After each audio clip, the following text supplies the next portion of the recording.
This is Noise. Listener, can you hear me? Kept you waiting, huh? Looks like there's more content at pixelbenders.com. You'll have to click the link in the description below to access the site.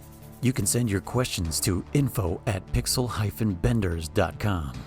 If you would like to leave us a message, our frequency is 209-791-0995. Got it? Okay, you're ready to go.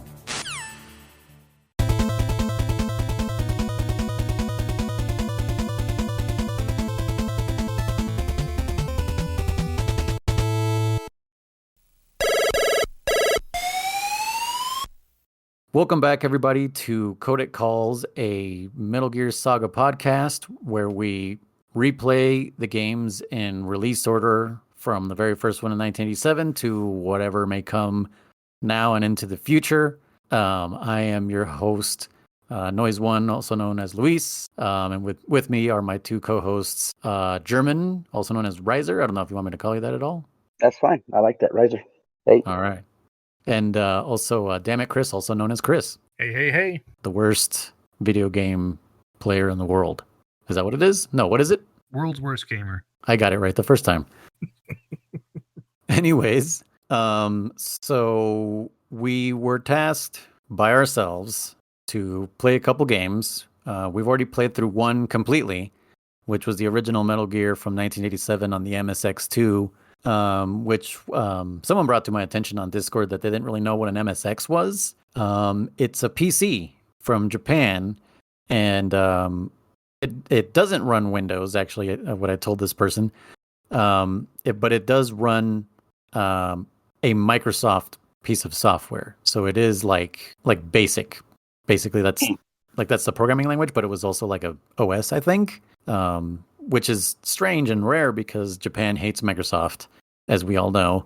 Just the way Microsoft runs its company, Japan has never liked it, and so that's why the Xbox does super bad over there in Japan. But anyways, so we got one game down, and I don't remember how many more to go. I don't have the list in front of me, but it's a lot. And so this last week, we decided to take on two games at once, but not really be obligated to finish them, which was Metal Gear for the NES and Snake's Revenge also for the NES. And I streamed both of these games, and I had a hell of a time. Not fun, for sure.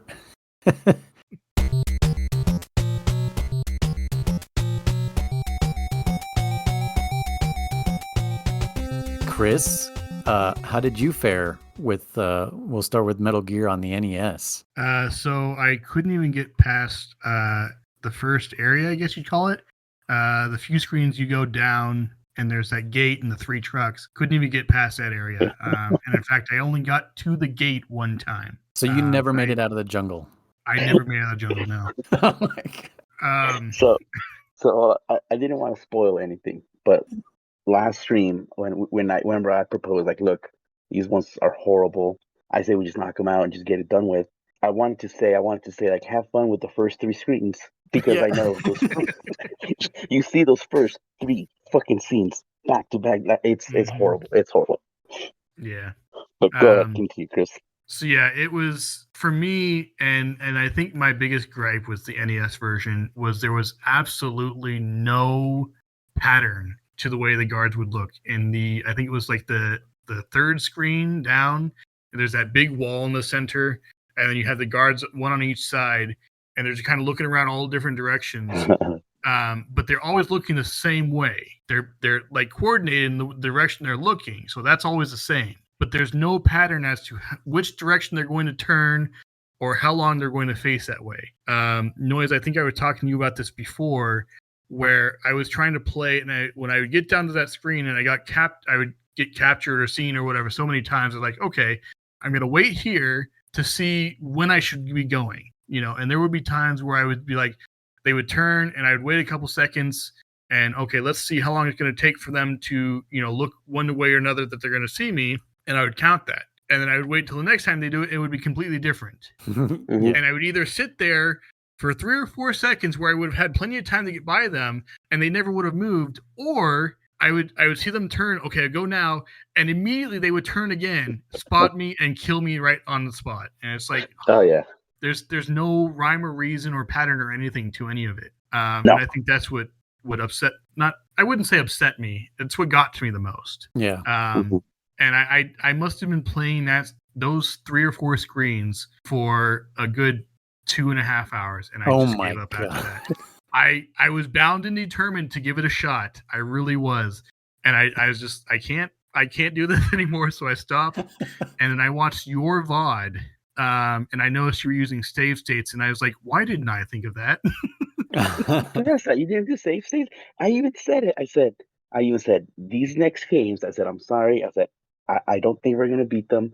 I said not without save states. I'm like they're horrible. They're fucking horrible games. Yeah. And as soon as I got into the building, save state. Yeah. Go ahead, keep it going, Chris. I was gonna say, there was a part of me that like I just wanted to try it naturally, as if I was playing on the NES. Yeah, for sure. And like I said, save states didn't even pop into my head when I was playing at the time. But I tried it. I couldn't get past those screens, and I had an idea when I finally got down to that gate, and I couldn't open it, and I was like, I know for a fact that truck on the right side that I can't get to now because there's guards right there is what has whatever I need to get past this area. And I knew it because it was the only truck I couldn't get to from that side of the screen. Oh, yeah. Mm-hmm. And I didn't get to that screen ever again from that point. So it's just like, I just kept dying. It is funny because I watched your VOD noise, and I don't know if it's coincidence or what, but like you would be chased by some of those soldiers for so long before they started shooting at you. For me, it was like immediately they started firing, and 2 or 3 shots and I'm dead. So one thing I figured out is don't stop moving. If you for 1 second like stop or change direction, that's when for some reason that's when the AI decides to start shooting.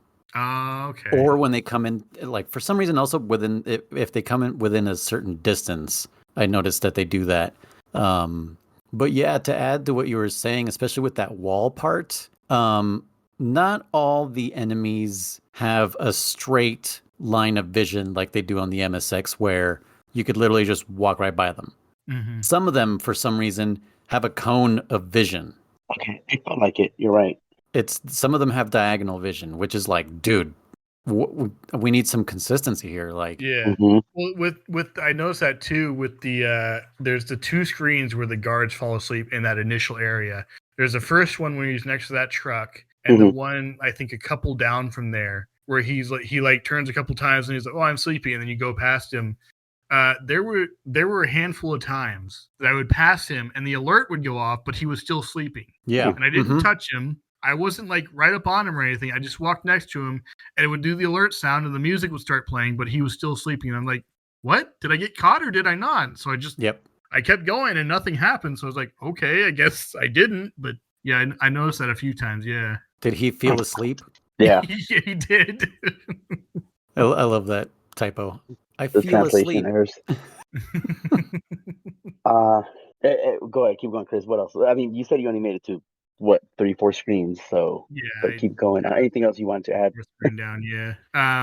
Another one that got me was that screen you come to, and it's like a cross intersection. And I went at first I went to the right, and of course it comes over and it's the same screen again. So I was like, okay, it's just like in the desert or whatever. So I went down from there.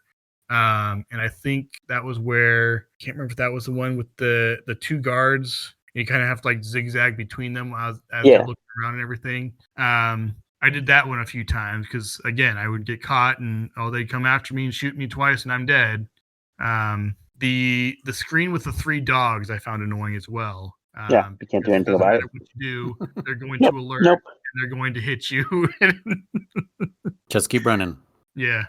Well, I eventually learned that and just ran through. Yeah, but there would still be times where, like, I don't know if it was the AI glitching or just choosing to do something different. Because normally they would, like, the 2 dogs on the left would just run straight up the whole time, and the dog on like the bottom right would run to the left and then up. So I knew how to dodge them pretty easily. But every once in a while, the dogs on the left would decide to run right at me instead. Mm-hmm. And so as I'm going down, they like intercept me and hit me, and again 2 or 3 times, and I'm down. So I definitely think there's possibly some AI manipulation, because I know exactly what you're talking about. I think if you just consistently do the same inputs, or transition to the next screen at the same area, you know what I'm saying? Like, I think there's yeah, definitely some kind of manipulation going on, because I got very consistent. I too played it for maybe an hour and a half without save states before I said, okay, we're doing save states.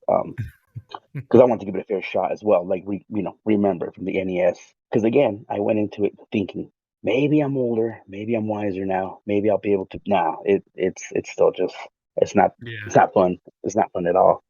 yeah. And one thing I didn't realize before we started playing too, that I realized after I watched Noise VOD, is that it's not made by Kojima, and it shows very much. And I don't remember if we had talked about that last week about this game, that it's not a Kojima game. Yeah. Mhm. And it's just like a knockoff copy of it, I guess. But that's exactly what it seemed like, based on what I was playing. And it's like, okay, they tried to copy the original, but without the original maker, they didn't know exactly what to do. So it's almost like a bootleg version of it, I guess. Yeah, it's like they reverse engineered the MSX version, trying to put it on the NES, Yeah.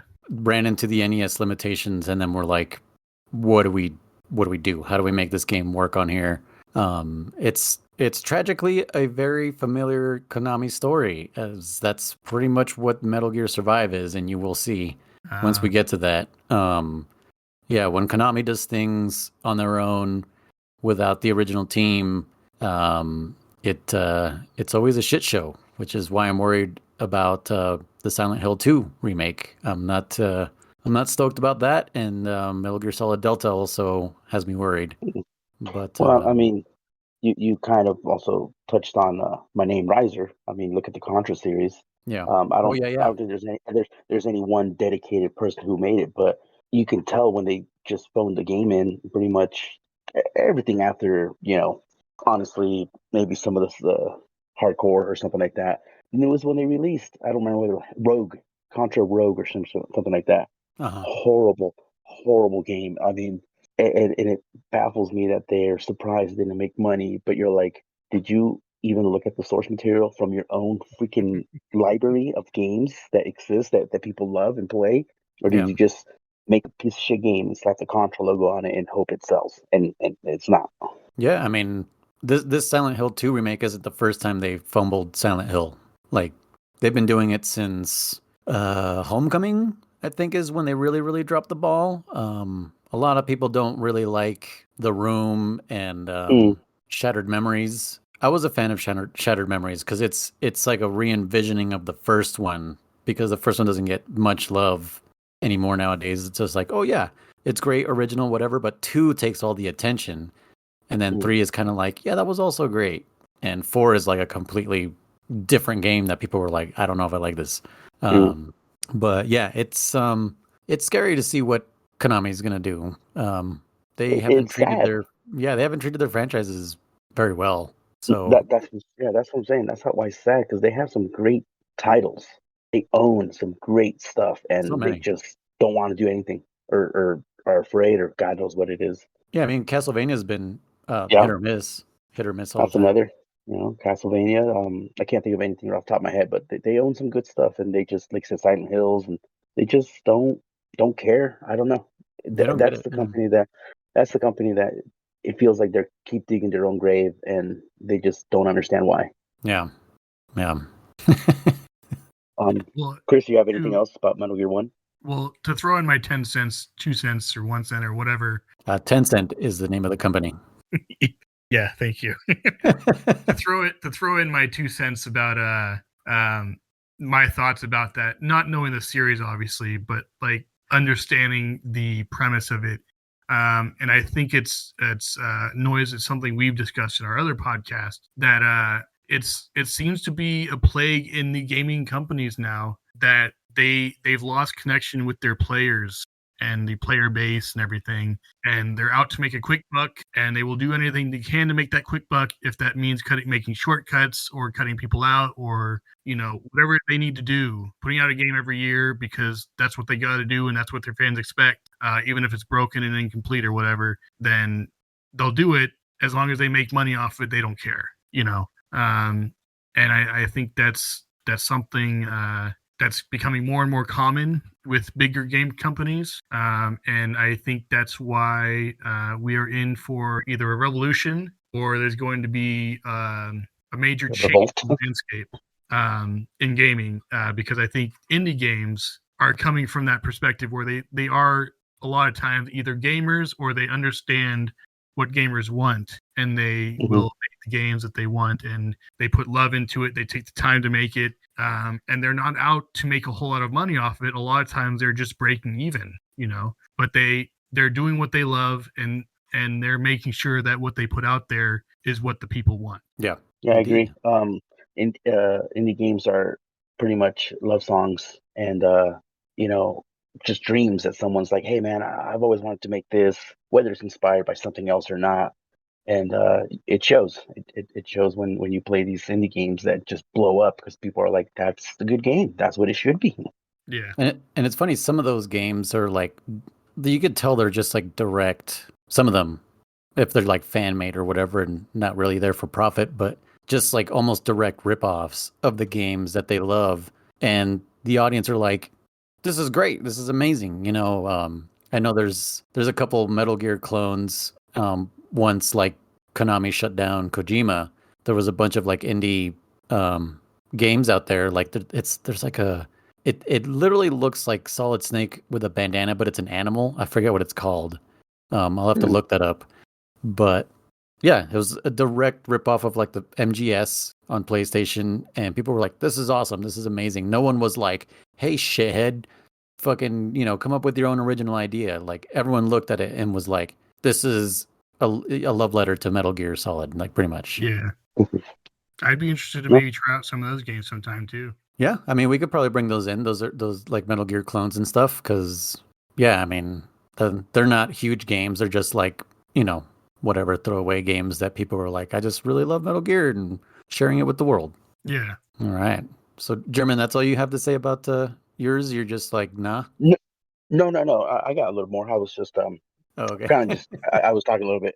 No, I wanted to point out some stuff I did see, because I said in the last episode that at the end of the day, it's a crappy game in my opinion, but I appreciate everyone that worked on it, and to somebody this was their triumph, or what I'm saying. This was their moment to shine, where they were like, hey man, I was tasked to do this and I was limited, but I figured it out. Like there's good things in this game. There's still beauty in this. I was going to point out, Chris probably didn't make it far enough. No, he didn't make it far enough to notice the improvements. That wasn't a shot at you, Chris. I'm just saying, if No, yeah. never made it inside the base. So there was two big improvements that I can think of off the top of my head, and that was the menuing system, the item system. Mm-hmm. It was actually organized, unlike on the MSX version, Chris, where your key cards are kind of all over the damn place. All over the place, yeah. Yeah, no, here they're actually dedicated slot, like key card 1, 2, 3, like they'll always be there. So that was kind of nice. One thing that I did notice as well was when you shot in this game, when you shot your bullets, they actually went full screen. Versus on the MSX version, they don't go full screen. They go like a tenth of it, yeah. Oh yeah, and that just that gave me like Metroid vibes. I was like, damn, where's the long beam on this bitch? I was like, I want to shoot the guy from across the screen. So the shots did go off full screen. The menuing system though is definitely inferior, at least accessing it. With the MSX version, you was the left trigger and the right trigger. Hold on. Yeah, just one button. Well, is that how it is on the MSX? It has more buttons, right? Because it uses a keyboard. I'm assuming, right? It's a keyboard. So yeah. So I'll add a little bit here since I gave up on Snake's Revenge, I started going back to the original MSX version of Metal Gear just to kind of play around. And okay, so the keys are F2 and F3 are for your weapons and items, Okay. respectively. So F2 weapons, F3 items. F1 was to pause. F4 was your codec. Base was to punch. And for some reason, M and N, or I mean M or N, that's your weapon, Okay. which is real strange. Okay. And then you use the arrow keys to move around. Okay. Because that actually stumped me for a minute. Because I was like, wait a minute, how many buttons did the MSX have? But it was a Yeah, it was computer, literally so just a so computer. plenty of buttons. So with that said, the NES version being limited in its buttons, the menu system was really stupid. That you opened it up and it was, what was it? Weapons, equipment, and transceiver. Yeah. And if you went into equipment by mistake instead of weapons, you had to close it out to reopen it up to go to weapons. Just a little nitpicking or whatever. And I understand limitations or all that stuff, but when we came from the MSX version, which was left trigger was items, right trigger was weapons, and the in my case the PS5, the pad was your radio. It Oh, was okay. just so smooth. It was so damn smooth. Um, Yeah. so that was a little frustrating on that point. Chris, remember when I asked last stream, what did you think of the enemy AI?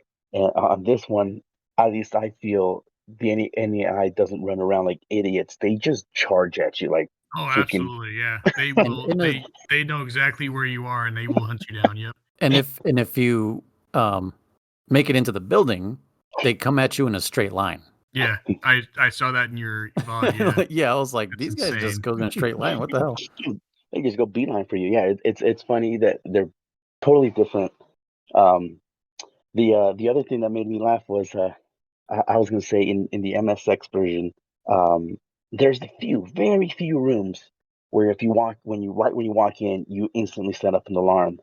Um, in this Yeah. game, it's every other room. There's like Oh every other yeah. room you go to. You Jeez. you can't take a step into a room without triggering somebody. You're like, what the fuck am I supposed to do here?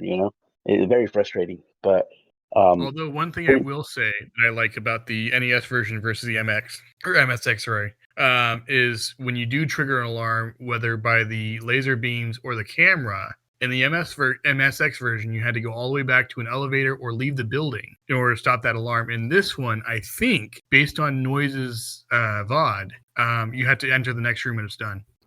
So what actually happens? It's the same in both versions. It's the number of exclamation marks that pops up above their heads that shows you how wide the alert is. Oh, If okay. so if it's one exclamation point, it's single screen, so you can just zone out like Monster Hunter.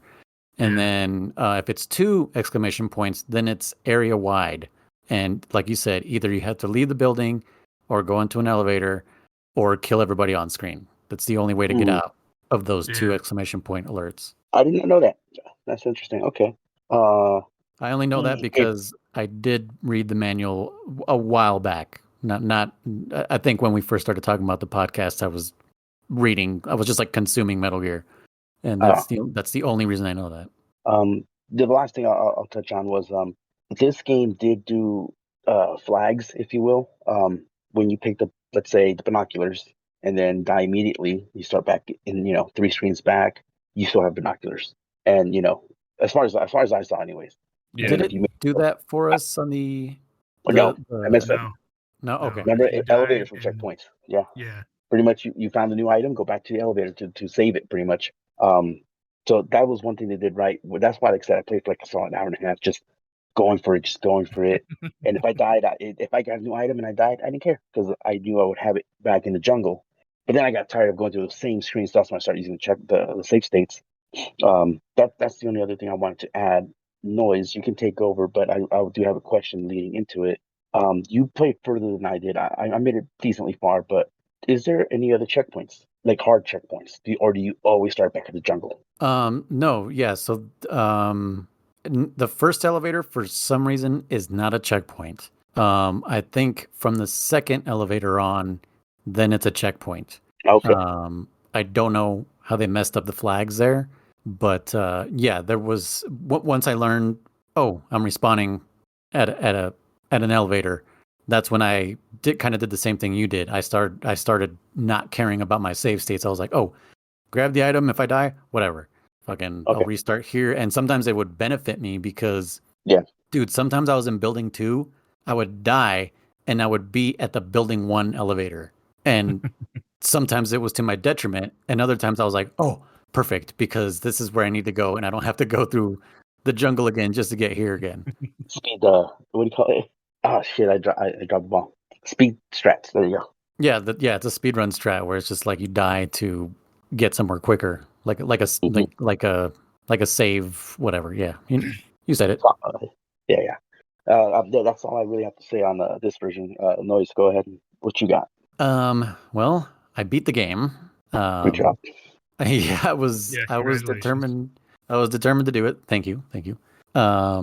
It's at first I thought it was a completely different version of the MSX, especially with that introduction in the jungle.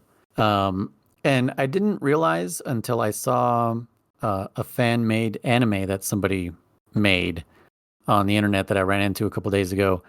But on the MSX, did you guys realize this? Am I an idiot?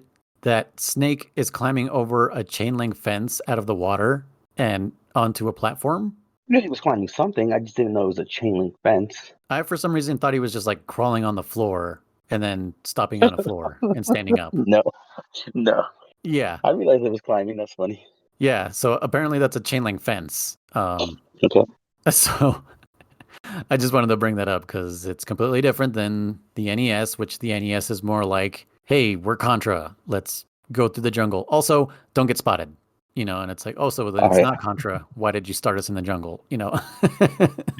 But then once you get inside the building, it's almost the same map layout, pretty much. It is. Everything is pretty much the same. Key differences for sure are you can walk underneath cameras. Yes. Hug the wall. I noticed that too. You can hug the wall and walk under like not under, but use your imagination. You can walk under cameras. Yeah. You're physically directly under the camera. You're out of its vision. Yeah. Yeah. When I went back to the MSX, I was like, is this something I missed? And then I tried on the MSX and immediately got spotted. And I was like, nope, that's not a thing. I saw you doing that, and I was so confused at first. And I was like, what? How is he getting away with that? And then I saw you do it some more. I was like, oh, it just must be a thing in this where you're out of its vision for whatever reason. That's exactly it's a feature, not a bug. Yeah. That's what I was going to ask. Is it a feature or is it a bug? But I don't know. I have to read that manual. With that said, when I was playing the MSX version, because I told you I've played the NES version. I've beaten it before many years ago with save states, and so I was getting stuff mixed up, and I was like, oh, I can hide under these. And I was like, what the fuck? I thought I could hide under these. I swear I could hide under this. I'm like, must be the other game. And sure enough, when I got to that camera section, I'm like, it was this one. Damn it, it was this one. Yeah, so that's one of the main differences. The inventory, like you said, way more organized. I was really happy that the key cards were right next to each other. If I remember correctly, in the NES version, if you open a door, you can swap to another item and then walk through the door carrying that item. In the MSX version, if you open a door and change item, the door will close on you if you get out of the menu. So that's real important for the gas room. I don't think so, because I think in the MSX version, I was able to open a door with a key card. It was before a gas room. Door would open. I could switch to the gas mask and then walk through. So then it's the opposite. Maybe. Because one of them does not let you do that. So correct me if I'm wrong, somebody out there. But yeah, it's one or the other. That's why when I try to do it on whatever version, I was like, dude, I can't. I'm gonna take damage no matter what. I mean, you do when you're trying to open the door from the inside. Yeah, stupid.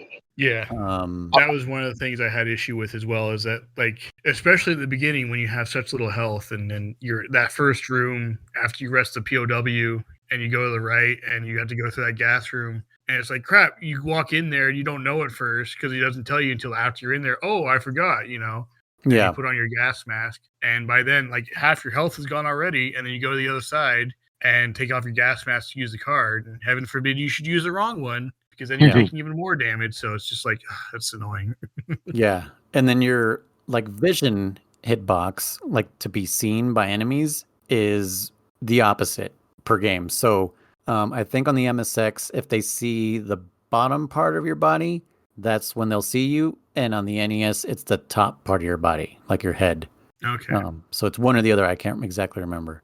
But also item placement in certain cars, not rooms, but in certain cars is like just slightly off. I only know that because of, grinding items. You keep going back into a car for a ration and it's you just I don't know. The pattern in my brain is like, oh, I have to move up a little bit and then over to grab this ration and then down and then out. And then like in the NES version it'd be like, oh, this one is just straight ahead and I can just go in and out. So just something that I kind of noticed, item placement inside trucks is a little different. The desert for sure is different.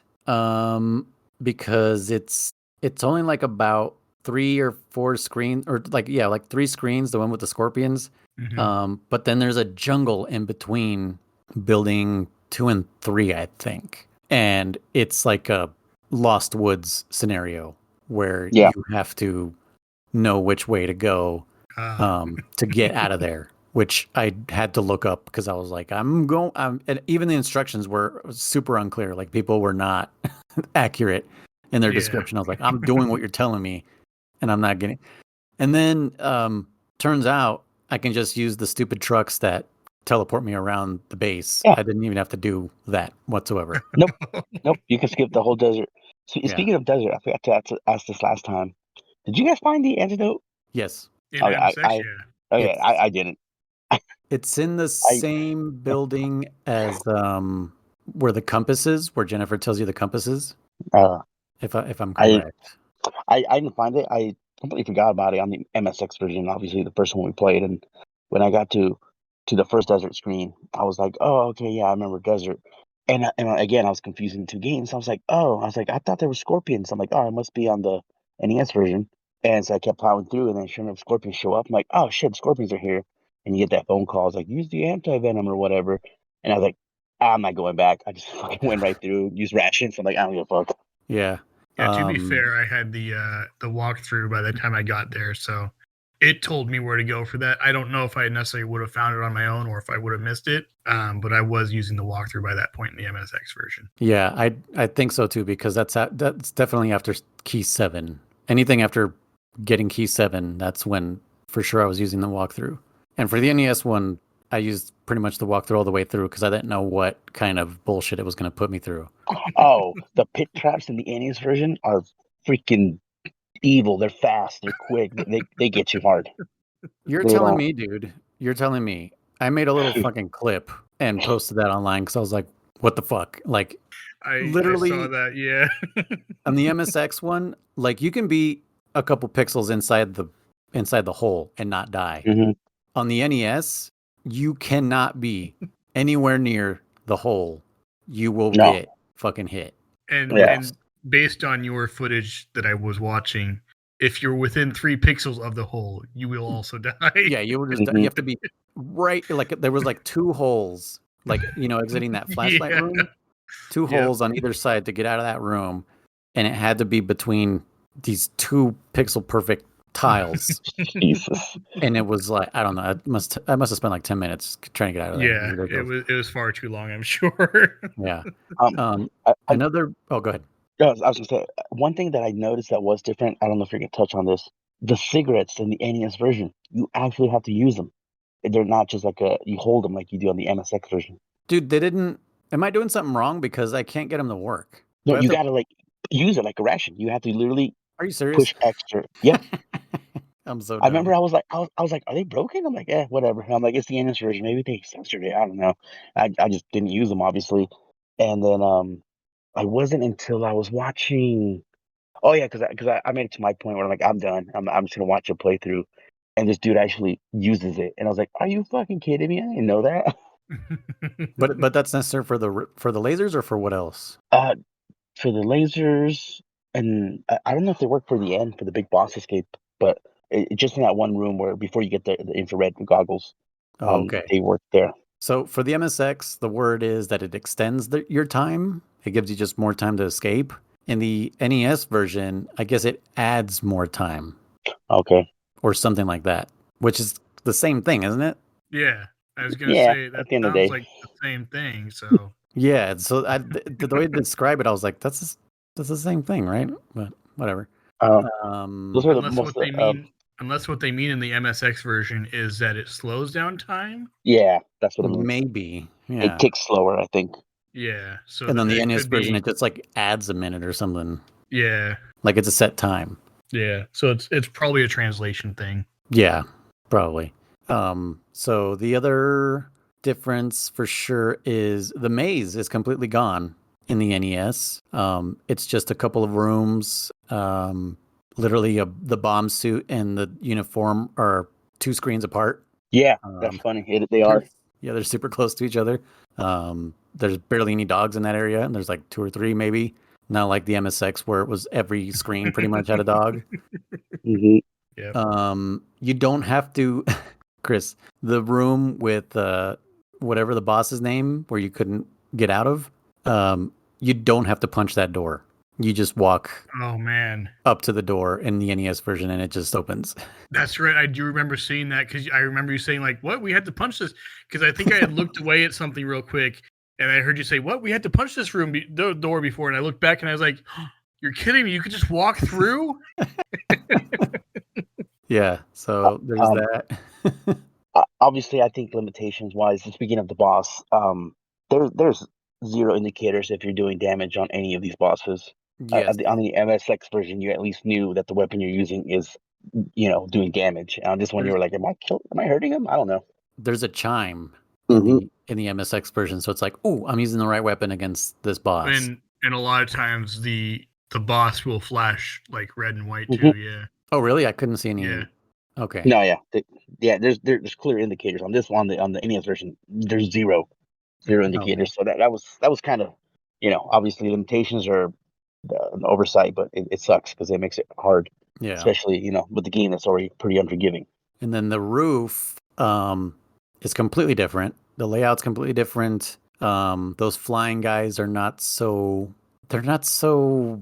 How do you say aerial? I guess because they just kind of like fly in and like sit, kind of like a fly would. You know, to be like, bzzz, and then they just sit there, and then you could just shoot them to death. Like they're really easy.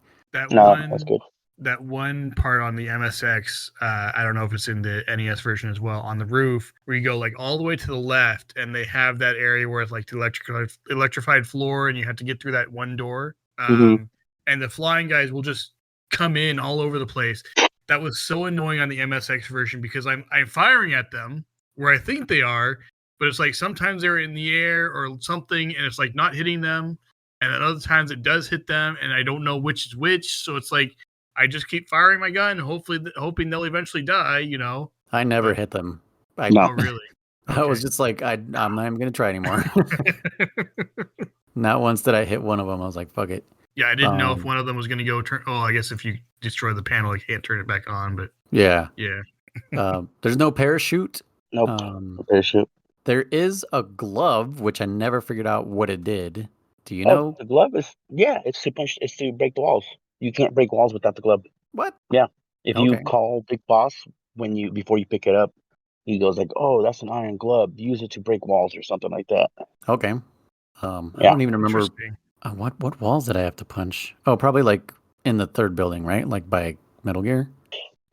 Possibly, like I said, didn't beat it. So, but the later in the game that I watched. Yeah, the walkthrough I watched. That he called every possible codec call I guess you could get in the game. He would do. So that's why I was like, oh, okay, you need the glove to punch the walls. Okay. Yeah. The bridge, like the bridges, they're much easier. Yeah. They have like standing platforms at the beginning, not like the MSX is just like the entire top to bottom is a rickety bridge. Okay. It swings a lot less, doesn't it? Yeah, I think it's because it has those platforms on the top and the bottom that don't move. That it's just like, oh, whatever. Well, the MSX had some platforms too. They weren't huge, but it was like the bridge was at that weird angle, which because of the limitation on graphics and everything, like with the weird angle that it was, plus it was swinging back and forth, it was hard to tell where you're supposed to stand and where you can fall off and where you can't. Oh, okay. Like there were times that I thought for sure, oh, I'm going to fall off now, and I was fine. And then other times, like, oh, I'm good, and I keep walking, and then I just fall off randomly. Okay. So it was tough for me. So Yeah. There's no helicopter boss. Oh That spot, that room is kind of laid out the same. And if I remember correctly, I think it's just a couple flying guys or just like a group of enemies. Like it wasn't a boss. yeah. All the bosses were pretty much the same except that, and of course the climax, which I don't know if you saw, Chris. The Metal Gear fight It was a computer instead of the robot. Yeah. yeah, it's non-existent. There is no Metal Gear. And I guess I didn't know this when I got to the room, but if you do not rescue Madnar, the scientist, you cannot defeat the Metal Gear. Oh, wow. It's just invincible. Like I unloaded everything I had, and then I was like, I'm not wasting time trying to figure this out. Like, what the hell is the deal? And yeah, sure enough, the guide is like, if you did not talk to Madnar and rescue him, go all the way back and rescue his ass so that you can destroy this computer. Or use speedrun tactics, and at the entrance of the room, just turn right, and it glitches, and you just skip the room. And that's what you did. Yeah, and then you're in the big boss fight. And I was like, that's what I'm gonna do because I'm not fucking. Yeah. I'm not walking all the way back there. That's crazy. And I don't blame you for that at all. I would have done the same thing. Yeah. I was like, I've gone through this game 1.5 times, I guess I'll call it, because of MSX, but it's just like, yeah. I was gonna say on the MSX version, as anticlimactic as you will, they keep talking about Metal Gear, the ultimate weapon, Metal Gear, and you kill it or destroy it by blowing up its legs. It was still challenging. It still looked epic, especially with those 2 laser guns that they do a good amount of damage on you. I was gonna say I went in there with just the right amount of plastic explosive. Yeah, if you don't have the right amount, you will die, and you'll have to go all the way back and you have to guess the last. Almost. I mean, it's 50-50, but you have to guess the last foot. He doesn't tell you. Yeah, because he's like it's like a drum paradiddle. I don't know if you know what paradiddles are, but it's like left, right, left, left, right, left, right, right. Like those are drum paradiddles. So that's how I memorized it. I was like, oh, it's this, and then I figured the last one was gonna be matching something else in the paradiddle, and it fucking wasn't. And I was like, I have to do this again because I'm out of explosives. However, one thing I will say about the MSX version is it's very forgiving, and if you get it wrong, you don't have to like start the whole sequence over again. Yes, because that's one thing I was worried about. So I wrote down. Oh, really? Yeah, I wrote down the sequence from the walkthrough for that final fight because I didn't know if it was going to show it at the end for the final fight. It did, but I wasn't sure, and I just wanted to write it down just in case because I don't have to, look all the way back up here for where it is or whatever. And so I somewhere during that fight, I got something wrong. I mixed up an L with an R or something, and I was like, crap. Well, I'll try the other side and see if that works. And it just kind of continued from there, and I ended up beating it that way. So if you have extras, which I think at that point, if you have 4 stars, you can carry up to like 40 of them. I think it was. Okay. You can still a good amount. I don't remember, but you should have more than enough. So that was my experience. I was like, crap, is it going to start over? Because I didn't have enough to do it all over again. So I was like, well, I'll just continue from here and try the other leg. And sure enough, it worked, and I went from there and I beat it. So what that tells me, my programmer brain tells me that there is not 2 hitboxes for each foot. There is only 1. And it moves when you hit it. Yeah. Just flip flops. Yeah, because otherwise, if there was 2, then it would reset and record incorrectly. That makes sense. Yeah. So yeah, it's 1 hitbox moving from 1 foot to the other. That makes sense. Yeah. Good to know. Yeah, Chris, you're right about that. You should have way more than enough plastic. Plastic explosive, right? That's what it was called. Mm-hmm. Yeah. And I remember when I thought you would at least get a room to restock or something like that. Because I remember I was like, I'm still close. And I looked, I think I had like 15. And I was like, shit, I don't want to go back and get more. I'm like, I'm just gonna wing it. I think you get more before you enter the boss battle. No, just the right amount. I did use a safe state because I did mess up the pattern. And yeah, when you run out, you're like, well, I'm screwed. So it took me like 2 tries to finish it because I had just enough for it. So, but Yeah. like I said, that I wish they would have given you a little bit more C4 or again plastic explosives before the fight. But otherwise, it was fine. Noise. Anything else on and the Um, NES one? the big boss fight is the same. You can basically just shoot him from across the room if you find the perfect spot where he can't shoot you. And then instead of a staircase that you climb, you just do the elevator, and it is the one on the left, just like the stairs. Mm-hmm. And there's no cool cutscene of you No. running away from an explosion like a badass action star. It just all of a sudden, what even happens? I don't even remember. It was The so. I radio. think it showed like a sunset, and then it was Oh yeah, the the intro Codec Call sunset thing. Yeah. where you drop in with the parachute, and then it's like, here's the credits, and I was like, that Mhm. was awful. Like that made everything so much worse. I think we had mentioned on the MSX version last episode where Chris, you were like, you mentioned that you started suspecting Big Boss, after X amount of time, and I Mhm. forgot to bring this up. Noise, you would know more too. It's funny that Big Boss is the supreme commander of Foxhound, right? You are a Foxhound member, Chris. So I don't know exactly if you are a Solid Snake. That's your According to the your game, code. you're a foxhounder, Oh yeah, you're green. You're Yeah. green. a foxhounder. But what I didn't realize until we started this whole journey. The first, what is it, 4 bosses. They don't kind of have the Foxhound Moniker. molecule. If you Yeah, it's what shotgun blaster, flamethrower, whatever his name was, the Arnolds. None of them have the monocle except for the very first one that you get to is Dirty Duck. The theme, Chris, will Oh, the last goes, boss before Big Boss or before yeah, Metal Gear. it's always an animal and some kind of a verb or noun, and Yeah. I thought that was funny, and just throwing that out there that Dirty Duck is the first Foxhound name, so the other guys, I guess, are Foxhound, but they don't have the monocle, or they're not Foxhound. They're just external soldiers he got or something. It's probably before Kojima started doing that. Because yeah, there's Gray Fox. Yeah, and the other ones are just Shotmaker.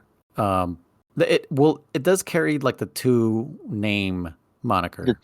Yeah, So Shotmaker, um, Bloody Brad, which is the Arnold's, Fire Trooper, there you go, Fire Trooper. Dirty Duck, um, The helicopter and tank don't have names, but a Hind D. I don't know if Yeah. that's did they call it a hind in the game? I I think think they so. do, but I don't remember. It's just a hind. But that was just something I wanted to bring up, and then that was a big like hint for Chris, for the other person that has. I didn't even pick up on that. Yeah. But Yeah, interesting. yeah. We didn't really talk about the bosses, but yeah, yeah. That's it's gonna be a trope, for sure. What else are we? Oh, I did want to bring up. So since I went back to the like original MSX, like an MSX emulator, you can literally get this on the internet. It's called msxabandonware.com. They just have like every MSX thing that ever existed with the emulator. There's even a website that just has a built-in MSX emulator. So if you want to play the first 2 with your keyboard, you totally can. And I didn't think there was going to be that much difference in gameplay between Master Collection, Metal Gear Solid 3, and the original MSX version, but there totally is. Oh yeah. The enemy patterns are very, very forgiving from MGS3 to the Master Collection version. Like, we're playing on easy mode. When Mm. I booted up the MSX version, I was like, oh, I already know all these patterns, whatever. Those mofos do not stop when they, like, like the first 2 guys that go up when you're about to go to the Mhm. first level 1 door. Mhm. Usually they go up, they stop, one of them looks down, one of them looks left. And the MSX version, they might do that, but if they do it very quickly, and then they immediately start walking. Like the enemies are like nonstop moving. It's really Mhm. unforgiving. So like you really had to like move quickly. in the original MSX version. That's one thing I definitely noticed, and obviously the translations were way different. Yeah, but I think that's all I have to say about Metal Gear on the NES. And The inventory change was great. The walking under cameras, whether it was an accident or not, good addition. Keeping your inventory, dope.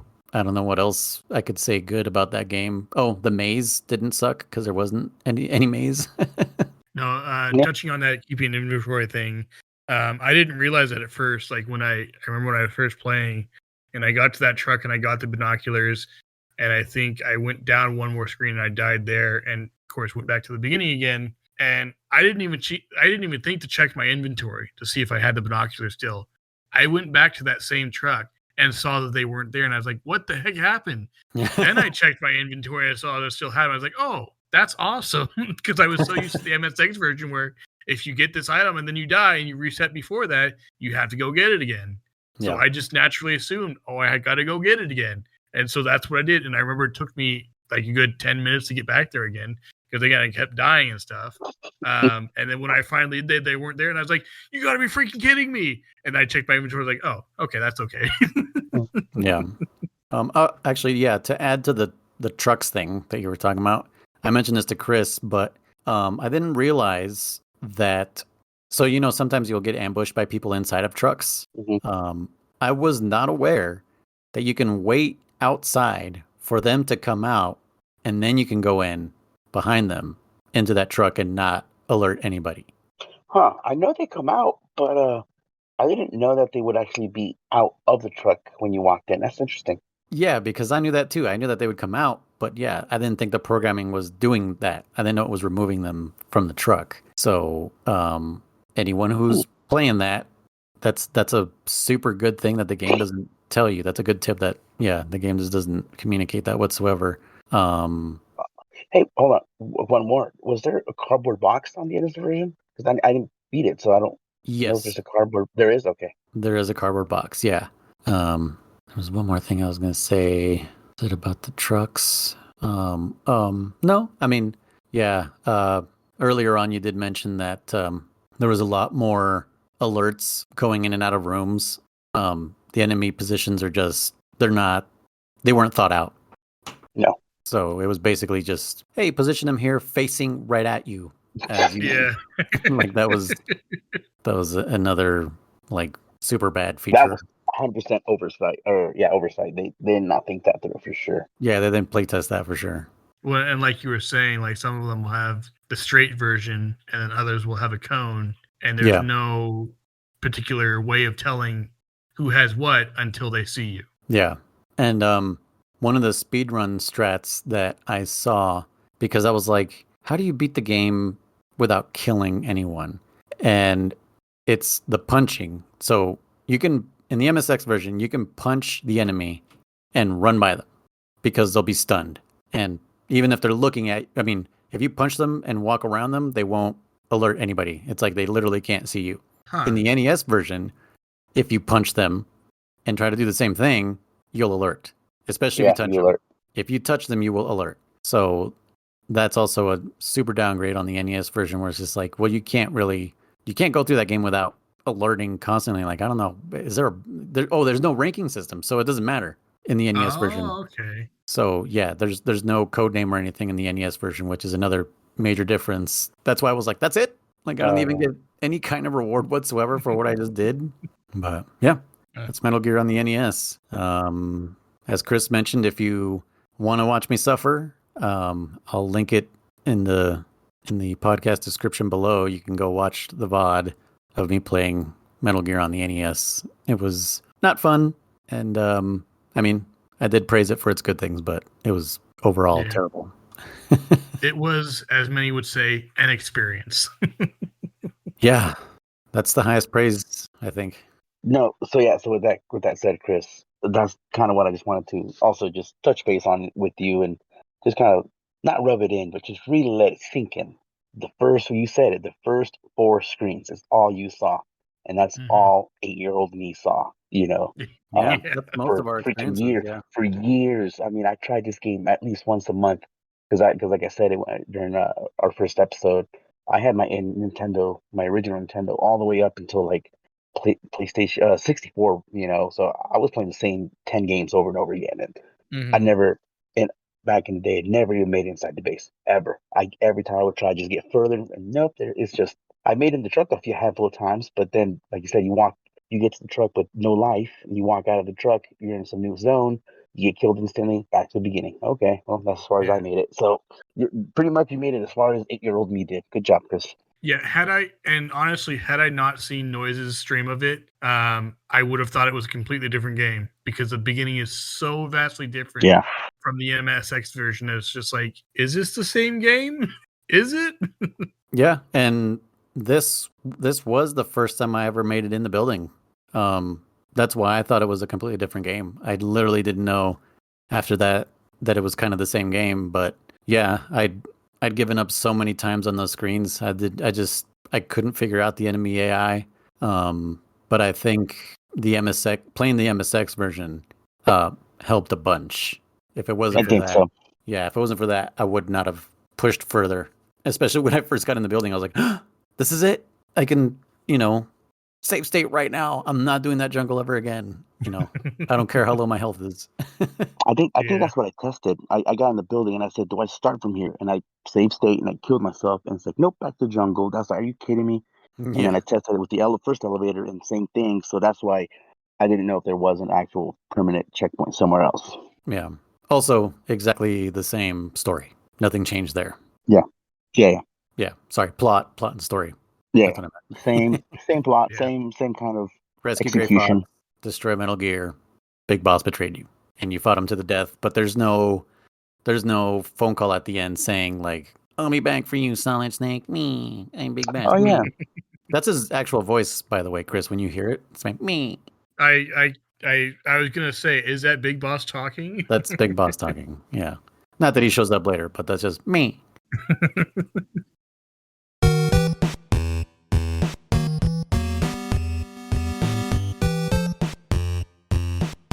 All right, so I think we can move on to an even worse game, which I don't know yeah. is possible. Snake's Revenge. This doesn't even The have Metal Gear in the title. no, the unofficial sequel.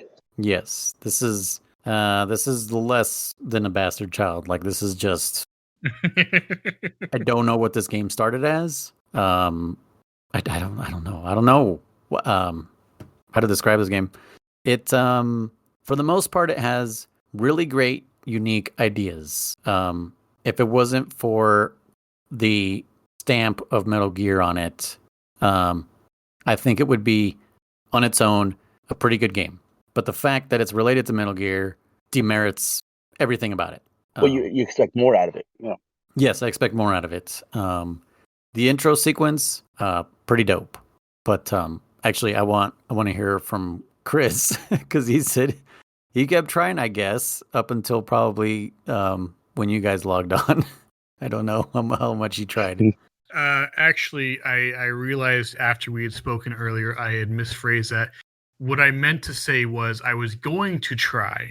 I actually have not tried to play that game yet. Oh, oh my god. Yeah, Okay, good. it was, and I think I'd mentioned to both of you this past week. It's been a bit busier for me than I anticipated. Yeah. And I didn't get as much time as I would like to have to sit down and really try to play these games. Like I said, with the first one, I only played it for 2.5 hours. I think it was. It wasn't a long time. It wasn't as long as I normally would have spent sitting down to play it. And then the other one, I did mean to get around to. Originally I was going to try to play yesterday, and then some things had popped up. And then again today, I was going to do that, and I realized in Shadow stream I was in earlier, I was like, crap, it's getting late in the day. I need to get this done.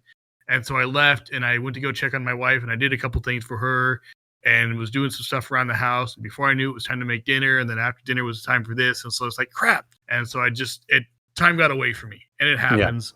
Yeah. I'm not going to make any excuses. I just didn't make the time to get around to it. So I think I watched a portion of your VOD on that one. Saw it was 4.5 hours long. So Link it's in the like, okay, description below. yeah, exactly, yeah.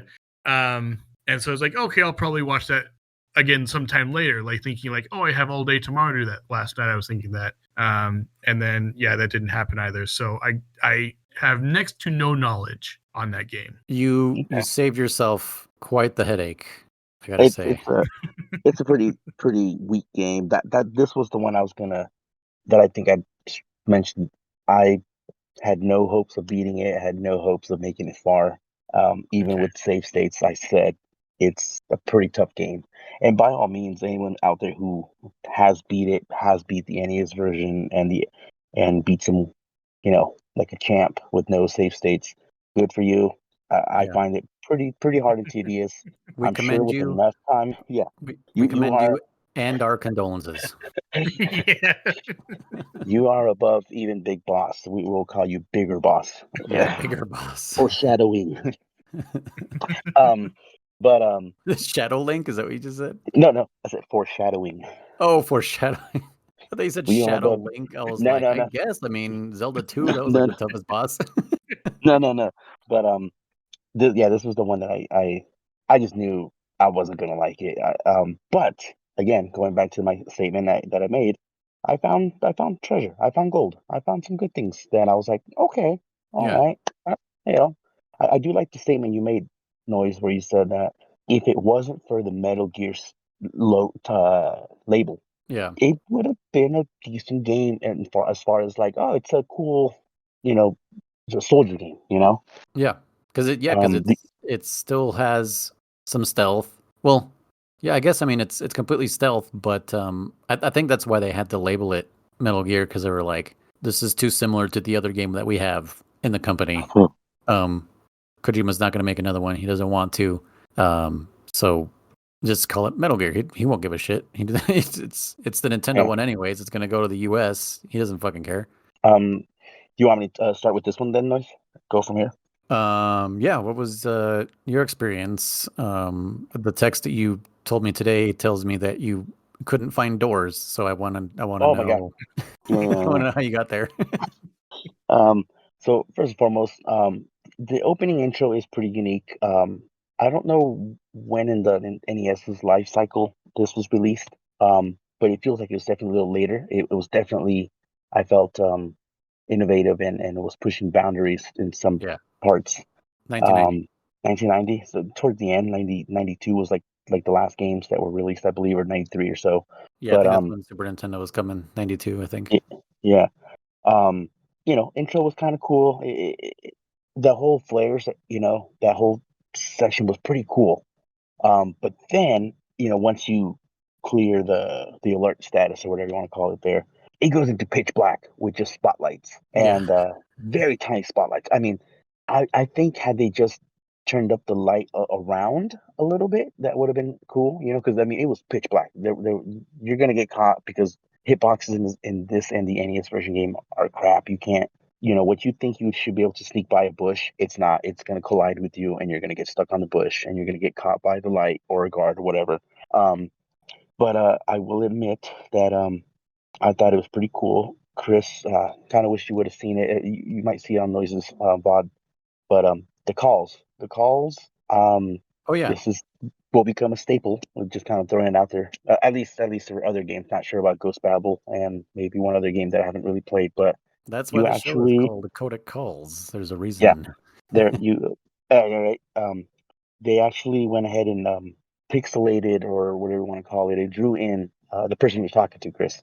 Oh So yeah, it yeah, Okay. when the art. you actually, Yeah, you actually see like who you're calling, and that's just kind of cool. Especially for me playing mostly every other game out there. I'm like, okay, this is where I guess you could say, since this is officially the next one in the chronological order, this is where that inspiration comes from. It had it not been for this game, who knows if the next entries would have visual codec calls. Um, the menuing on this one is probably. I think it's worse. I'm debating if it's worse or better. Um, It's it has again. unclear when you're It's different. switching. Yeah, It's different than the last one. I like that you can jump between menus, but the fact that you have to go to return to close out the menu. Period is annoying. You can't just hit in my case, the pad to close it out. You have to manually select return to close out your menu. So that kind of gets a little annoying, but And it is organized. I didn't know how to assign to. I didn't know you could assign to A or B, right? Like I was like, Oh, what would you know? I didn't know if I had to confirm. Like if you watch the VOD, I'm stuck in the menu okay. for like 30 seconds. Well, like I said, I was lurking. I was working that day. You were streaming, Oh, okay. and I jumped right into the spot where you were using the scuba tank, or where you were like in the first 2D side scroller Oh, section. god damn. Yeah. And to answer your question, because I ain't finished watching your stream because I was working, but no, you cannot get an extra O2 tank. Then again, Thanks. and I'm pretty sure I was a rank 2 by that point, and I tried, and no, you can't, as far as I know. At least, again, maybe I'm mistaken on my end, but I'm pretty sure you can't. But with that said, kind of going back to getting into the base, I knew what I had to do because I've seen a what do you call it, a playthrough. Yeah. I know you're supposed to hide in the bush. I don't remember everything. I was hiding in the wrong bush. You kept getting caught, and I'm like, how do I know I'm supposed to hide? And I know my teammates. I was gonna say my stupid teammates, but hey, they serve their purpose. Chris, this is the brilliant plan they come up with. Oh Is yeah. that You you? fucking sacrificed their guys. No, they chose it. They chose to. Yeah, I guess. the plan is hide in the bush, quote unquote, in the bush, because you're literally playing out in the open. You're exposed. Yeah. Yeah. And one of the guards, one of your teammates, because the opening scene shows. What did they show? 3 guys parachuting in? They do, right? Yeah, it's you and 2 other guys, and then they Yeah, just literally just run off to the yeah, sides, and you're by yeah, yourself. right, yeah. One of them, the other guy's nowhere to be found ever again, I think. But one of the guys Yeah, says like, that's what it says at the look, end. he says, "All right, let's set the plan in motion." And he goes, "I'll get caught," or something like that. And he runs up to the base. The guards run out chasing after him, and then they come back and they're like, "You're under arrest" or whatever. And they take him into the base and leave the door wide open, and that's how you get inside the base. But Yeah. yeah. But what was pissing me off was like I knew that's what I had to do, but I couldn't get it to trigger, and it's because you had to come in to that screen at a That- very low part of it. yeah. If you come in any other pixel or a position, you will get seen by the guards that aren't even there. I'm just assuming they're just looking out the window, and they will chase you, and it was just kind of annoying. The calls, the codec calls they're hard. They were really hard on the MSX version. They were easy to trigger. If it rang, you pushed select or whatever, and you got the call pretty 90% of the time. Sometimes I'd miss them if you don't pick it up fast enough. The NES version I felt was a little harder to sometimes pick them up. On this one, I feel like if you weren't standing in the right pixels, it wouldn't pick up the calls. I don't know if you felt the same about that noise, but um, Yeah. I, Yeah. I found I that didn't annoying. know if I was. Yeah, I didn't know if I was gonna have a successful call or not. Um, but then yeah, once you get into the base, I overall like some ideas of it. They had this thing, Chris. They had this thing called the truth gas, Truth and gas. I thought that was freaking hilarious because I ran into one of those dudes, which I don't know if he's a civilian, is he actual a soldier? He doesn't know I anything. don't. He doesn't know He anything. doesn't know anything. Yeah, he doesn't know anything. Which I don't know if it's just me or not, but when I first saw him, to me, he just kind of looks like a Cobra Commander, except red, not blue. Oh, okay. But Yeah. that's just I just looked at him, I was like, oh shit, this is G.I. Joe. But anyways, the truth serum or truth gas doesn't really do much, honestly. They don't tell you anything that's useful, but it was kind of a cool concept. Doors that you mentioned, that doors are very, very subtle. Like they're hard to tell they're even doors. Yeah. There's some that there don't, what's the word I'm looking for? Um, there's no rhyme or reason or consistency, in my Th- opinion. There's Yeah, some that were clear. they're not like a different color from the walls, No, yeah, there's some that you're like, or oh, they that's look like cool. decoration, like you said. Yeah, and that got annoying because in the first section there, everything I pretty much found every door, no big deal, no problem. Um, Going back, before the side scroller section, I thought that was kind of funny. It looked out of place, It but at looked the same ridiculous, dude. but at the same time, you know what it reminded me? It reminded me of fuck, what was that game? It was for NES as well, Commando, and it actually had Arnold Schwarzenegger in it. Total Recall, maybe? I don't remember, but Oh, I never actually played Total Recall on the NES, but I've heard that's a abysmal game. I've heard. But it was very similar in style. But what makes me laugh is we keep mentioning Contra, and for anyone who doesn't know, Noise, when you call me Riser, that's the name of player 1 from Contra, or player 2, is it? Bill Riser. So, anyways, Yeah. you could totally see the Contra assets on that. At least I could. It totally looks Oh like yeah. they Heavily took inspired. Contra, blew them up, and then just kind of gave them a little more detail. So it's pretty funny. Yeah, that side-scrolling section was kind of stupid. I mean, whatever. I'll take it. It was fine, but it just felt out of place. But then that first boss fight was a football team. Is the best way I can describe it. Yeah. Speaking of Contra, yeah, the football players from Contra. Oh yeah. Yeah, it's like, what is it? 1, 2, 3, 4, 5 dudes that line up like in a V formation or something, and they're like, "You can't get past us" or something like that. Yeah, And no one's again, ever dodged us or whatever. I don't think there's really any clear indicators that you're doing damage to these things. Nope. And dude, I thought I was like, I must be missing something. So I went back and I searched everywhere. I went in every door and I was like, there's nothing here. I must be able to kill these guys. I struggled a lot during that boss fight. I barely somehow got out. I don't know if I was just playing it wrong, but I ran up to the first one with my machine gun and just hosed him down. Took a ton of damage. Was able to kill him, heal up, and then run back towards the door, if you will, and then just kind of circle as best I could to the other ones and just kill one by one. And the funny thing is, once you kill one, they will reform after that and make another V formation, because the ones that are in the furthest back will never, as far as I saw, never really reach you if you stand all the way towards the wall.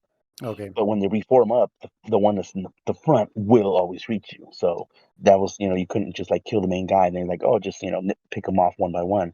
Yeah, it's They probably will best to get the reform. guy in the front first. Yeah, that was the way I did it. So, anyways, you get past them, and then you get onto the ship, which I was like, I was kind of surprised. Like, oh, I thought the whole game was gonna take place in the base, but nope, the base was just a checkpoint, if you will. Because after that, you go onto the ship, and that's as far as I made it, because there's an elevator that does not look like a fucking elevator. I thought I went everywhere, and even on my break, Chris, I was playing today. I came home from my lunch break, and Yeah. I was like, because I was talking to Noise, and he was like, "Oh yeah, the elevator." I'm like, "What elevator? There's an elevator." I'm like, "Dude, I checked every fucking door. There's no elevator." So on my lunch break, I'm like, "I'm gonna look for this elevator," and I took a picture and I sent it to Noise. Oh, you saw the group chat, and I was like, "Yo, this is the only door I see, and it's not a fucking elevator." And you sent the map, and I was like, "That's a fucking elevator." I was so mad. I went in there. I messed around a little bit. I made it to like a next boss fight, which was like 2 or 3 dudes, like maybe behind turrets, something like that. Oh yeah. Obviously, they kicked my butt, and I was like, whatever. I'm like, I'm done for now. Before I give my finishing thoughts on that, I didn't know Noise is the one that brought this up. I literally asked the question. I said, "Is there no fucking rations in this game?" Like, and then Oh Noise was yeah. like, "Oh, you got to punch him to death, because that's the only way you get rations and or ammo." Yep. And I thought that was I get, because I was gonna mention in the podcast that I was like, why would you pick your fist over the knife? Might kills in one shot. Like that's the silliest option ever. Well, that's why. Because if Yep. you It's pick a the knife, trade-off. you'll never get items. Um, which is again kind of cool. Just kind of wish I knew about it. A Same. codec call would have been nice. A codec call would have been like, Snake, if you punch him, you can get your gear. Oh, thanks. Yeah. Yeah. Or even That's as far as some I made sort it. of context, even some sort of like context clue. Like first screen tells you, "Oh, punch this guy," and then you punch him, you get an item, and then 2 screens later it tells you, "Oh, you also have a knife you can use," and then you stab him, Yeah, and you don't get yeah. an item. Like then you can decide, "Oh, if I punch them, I have a chance of getting an item. If I stab them, I hmm don't." Some sort hmm of context clue Yeah, like that. and who knows? Maybe it's written in the manual. Unfortunately, when you're playing digital games, the manuals are gone. Even though you can look up the manual on the HD collection here, or the Master Collection. Yeah. But I mean, if it was in the manual, then by all means, forgiven, I guess. Unless you were renting this game back in the day with no manual, then you're still screwed, because back then there was no damn internet. But like I Yeah. said, overall, You go had to ahead. extrapolate as much as you could out of that Yeah, manual and use your imagination. And and hopefully, I then understood this manual. Yeah. and hope your friends or cousin played it and knows what to do. Also, Yeah. Yep. Um, Or your uncle um, works for Nintendo or something. yeah, exactly. Yeah, You know, I have an uncle that works at Nintendo. Yeah. No, yeah. you just called that fucking 800 number and you ran up your phone bill. But Remember that? Yep. oh yeah, I always wanted to call, but obviously couldn't, and I didn't. So, Yeah. overall, like I said, I didn't like this game. I did like stuff of it, and like I said, I think what I liked the most was the Codec Calls. That to me really was like, that's cool. That to me is bringing. It's funny to say it's bringing back memories, even though it's the first time I'm seeing it there. But I It's know I've bringing seen it. familiarity. There you go. From there, that's the right word. So Yeah. I like that. Otherwise, I mean, I'm not gonna lie. I will beat it. Eventually, one of these days. Save states makes it bearable, but just for me is the worst. The worst out of the so far that we played, and honestly, I don't think it'll get worse. I think from here on, ooh, it's survive. Yeah. Other than survive, I think going forward, there's no bad games. At least that's my personal take on it. That we can play. There are some that there's no way we can play them. There was a Metal Gear Solid Mobile that came out. That's the Engage one that I was talking about. Oh, Unless I find some way to play that. It's not something that we're going to dedicate time to, but I just want to see if it's possible for us to play and just give it a try and like, this is awful. But yeah, there are. I mean, this is a complete game. Somehow, like it has a beginning, a middle, and an end. But yeah, I full-heartedly agree with you. I did make it further. I did really like that intro. Like it actually pumped me up. Like I was like, ooh, like flares. Like they're. It's pretty much your support helicopter guy. What is his name? Did they even give him a name? I think they did, but I don't remember his name. Whatever. That guy, you know, throwing flares or shooting flares for you, and you're like, yeah, I'm going in, blah, blah, blah. And then immediately all that gets cut off. Like, it's just like, if I don't even know if you called the guy or answered the call in the next screen when the flares stop. Like, the helicopter guy says, hey, what is it? You interfered with their aerial, what is it called? Their airspace. And we can't help you anymore. Good luck. Like that was Yeah. that was like what? Then what the fuck was it? What was those 2-3 screens with flares and that's you caused that? Like what do you mean? Yeah, I he didn't says do that. That was that you. he can't support you anymore. And I laughed. I'm like, you were supporting me? I'm like, I was in this by myself. Yeah. Yeah, my two guys ran off into the jungle. One of them's gonna go get captured, and the other guy got murdered. Who knows? Like, where's Mike? Mike is the one who got murdered, and then Jonathan. Is it Jonathan? I don't remember. That's the guy who gets caught. But Hold on. Let me touch base real quick. yeah, I want to say, as much as I like that intro, because it is pretty cool looking. it's unique. Like no other game does that. I will say that it does go against Metal Gear Oh yeah, concept. totally. Yeah, You, I mean, if maybe you started the chopper and then you sneak by the first section and then you sneak by the second section, or maybe in the second section there's a tripwire that you just can't avoid, and that starts the flares. That maybe, but it would have been cool. But because like if you think about it, you start the game off with the freaking alert, which goes against Metal Gear. It's sneak in, get out. No one sees you. No one knows you were there. Um, which yeah, which again breaks all logic if you really think about it, because it's like there's an enemy. The second you triggered one alert, it should be game over, which is a mode later on, Chris, just so you know. Um, because if you really think about it, if you're on a secret mission and you alerted anybody, even if you got away, they know you're fucking there. yeah. They'll change all Mission's their over. plans.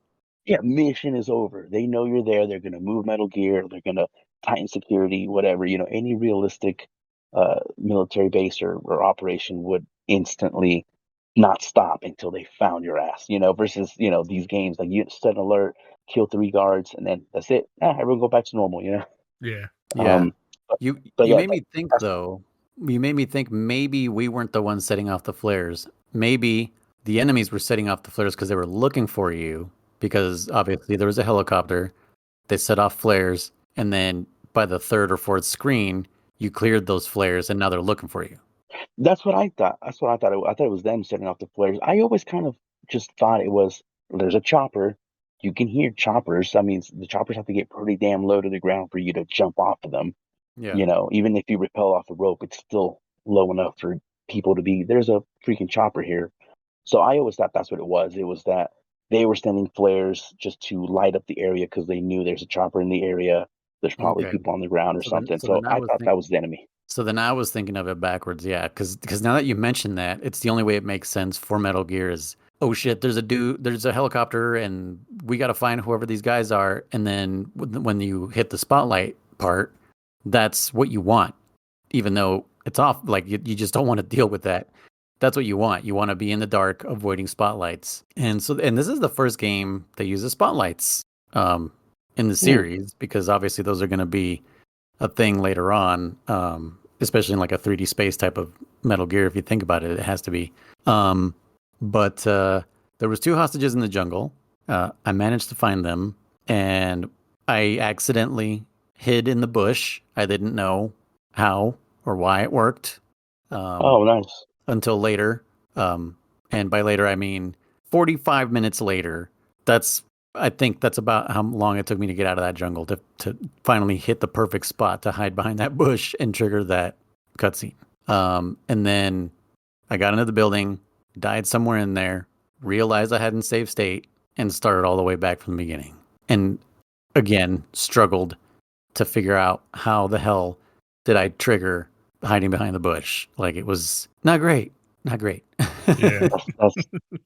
I don't know. I'm not going to lie to you. I don't know if I played this one without any save states. I personally want to say if I did, I maybe did 10 minutes with no save states and then just went straight into save states because I was like, I don't care. This is, like you said, Yeah. the I just forgot. the black sheep, red-headed bastard game that I didn't want to play.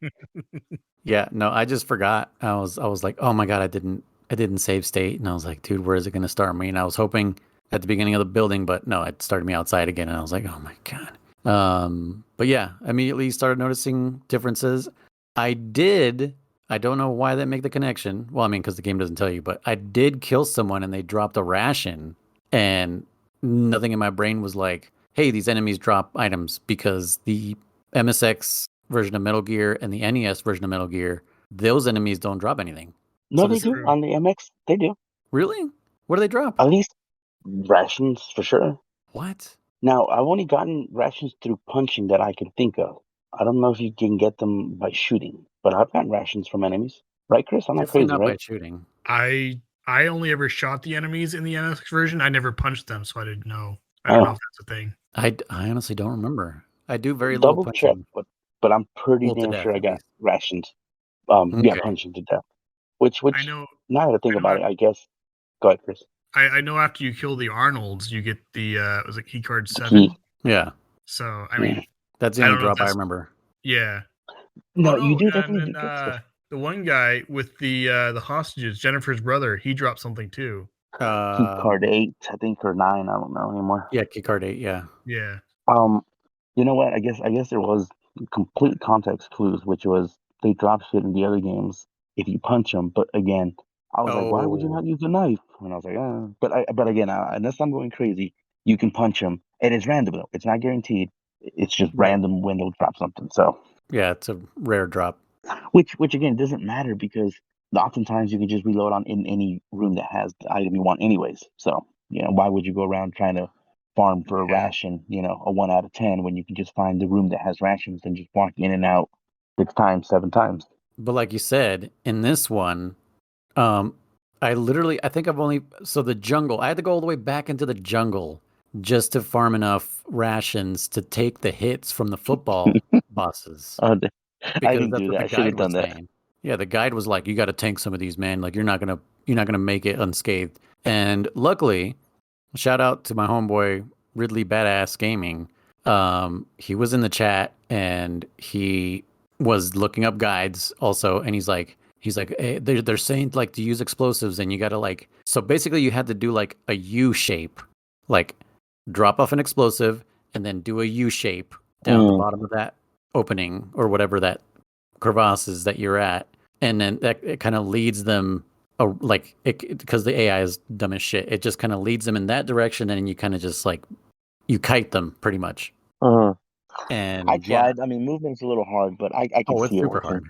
Yeah. So I think I took, like when I finally beat them, I think I took like 2 hits or something like that. And the clip that I published says first try, but that was not first try. Hey, when you were in that side scroller section, because I was watching you, there was after you crawl through the water section, which again, as far as we're both concerned, you're just gonna have to take damage, which was kind of silly, but you kept getting caught by a guard because you thought you were jumping or you thought you were making too much noise. Yeah. Did you ever get past him without triggering his alert? Yes. Okay. So I know you said you can't get more than 1 oxygen tank. Hmm. You totally can. I just Then I did wasn't ranked two. Yeah, I just didn't check after rank 2 to go back and grab another oxygen tank because that room is filled with gas, by the way. So you have to take damage to go get another tank of oxygen. So you can totally do that whole section without taking damage. Oh, okay. So yeah, I misquoted because I thought I was ranked two. Maybe I just wasn't paying attention. Honestly, like I said, I was just kind of like just muscling through this game. I that was not taking it in any way, shape, or form like Yeah, like nothing I serious or learned. enjoying it. Yeah, and nothing I learned from the original Metal Gear, MSX or NES, like um, continued on my journey here. Like nothing that I learned from that. I just assumed like this is going to be a total shit show and it's going to be different. So I didn't think ranks were going to be like, hey, now you can carry more items and stuff and more health. And so none of that was triggering in my brain. None of that was like making sense or anything. So I didn't think to go back for an oxygen tank. But yes, you can, once you're rank 2, you can carry 2 tanks. I only know that because when I got rank 3, I was like, hey, look, another oxygen tank. I was like, wait, why would they give me another one? And then I farmed that one and I got 3 and I was like, no way. Like Ah, I could have totally gone through that side scrolling part without taking any damage. So yeah, so it's not sound that triggers them. Nothing triggers them. They just turn around randomly. They have no. they have no AI. They just left, right, left, right, left, right, like it's just whatever they want to do. So the best strategy is to jump in the air and just fucking stab them, like just stab in the head. Did you know you can switch weapons in that side scroller section? No, god damn it. So that's what I was going to talk about. Okay, I don't remember if you get the silencer by then. Do you? Not that I had, so Okay, there was a silencer. I don't remember if I got it by then. I had no idea you could switch weapons. I knew that pressing the weapon or the menu item, it would kind of pause it, and no part of my brain said, "Hey, move the D-pad left and right." I discovered that after I'd given up, after I had watched the speed run, and then I was just like, I'm gonna boot this up and figure out why this guy can change items, and I just wanted to punch myself in the face. But that side scrolling part, it feels like kung fu to me. Did you ever play the game Kung Fu? yeah, yeah, The yeah. way everyone moves, it's so stiff, The way you kind of and float in the air when you jump. yeah, you float in the air when you jump. When you kill them, they just fall off the screen the same way they do in Kung Fu. So yeah, so that Jesus, that part of the game, I don't know how much more time that was. That was probably another 45 minutes trying to get through that side-scrolling part, even with save states, because I wanted to get through with enough health to take on the football guys. But by the end of it, I figured out like the best strategy to get past the guy after the oxygen tank part is basically crawl on the ground. They cannot see you. Like if you're just prone on the ground, their vision is just straight ahead of them. So you can just crawl up to them and stab them in the leg and they'll die. I was going to mention that another staple for the series is crawling, introduced in this game. Oh yeah, yeah, crawling. Only for side scroller, but yeah, Yes, still. yeah. So yeah, then I got the footballers, and then after that, it's over to the tanker. Got on the tanker, immediately found the elevator. By the way, German. That's funny. I was like, hey, where did It this take looks me? Takes me downstairs. it looks like stripes. I thought it was just like freaking like a caution tape or something. I don't know. I don't know. I just was like, this looks like a door to me. So that's why when I saw that text, I was like, this, like, what? What do you That dude. mean? There's an elevator. But you know, Uh, it's 8-bit games are really, dude. It's hard to see things in those games. Sometimes you just, what am I even looking at? You know, I found the flare gun ammo first, and then found the flare gun later. I don't remember where. But I definitely went into every single door. My man Ridley on chat, like helping me out. Fought those guys behind those sandbags who were throwing Okay. grenades. You can just do the same, not the same strat, but you can just use explosives again. Just set it in front of them.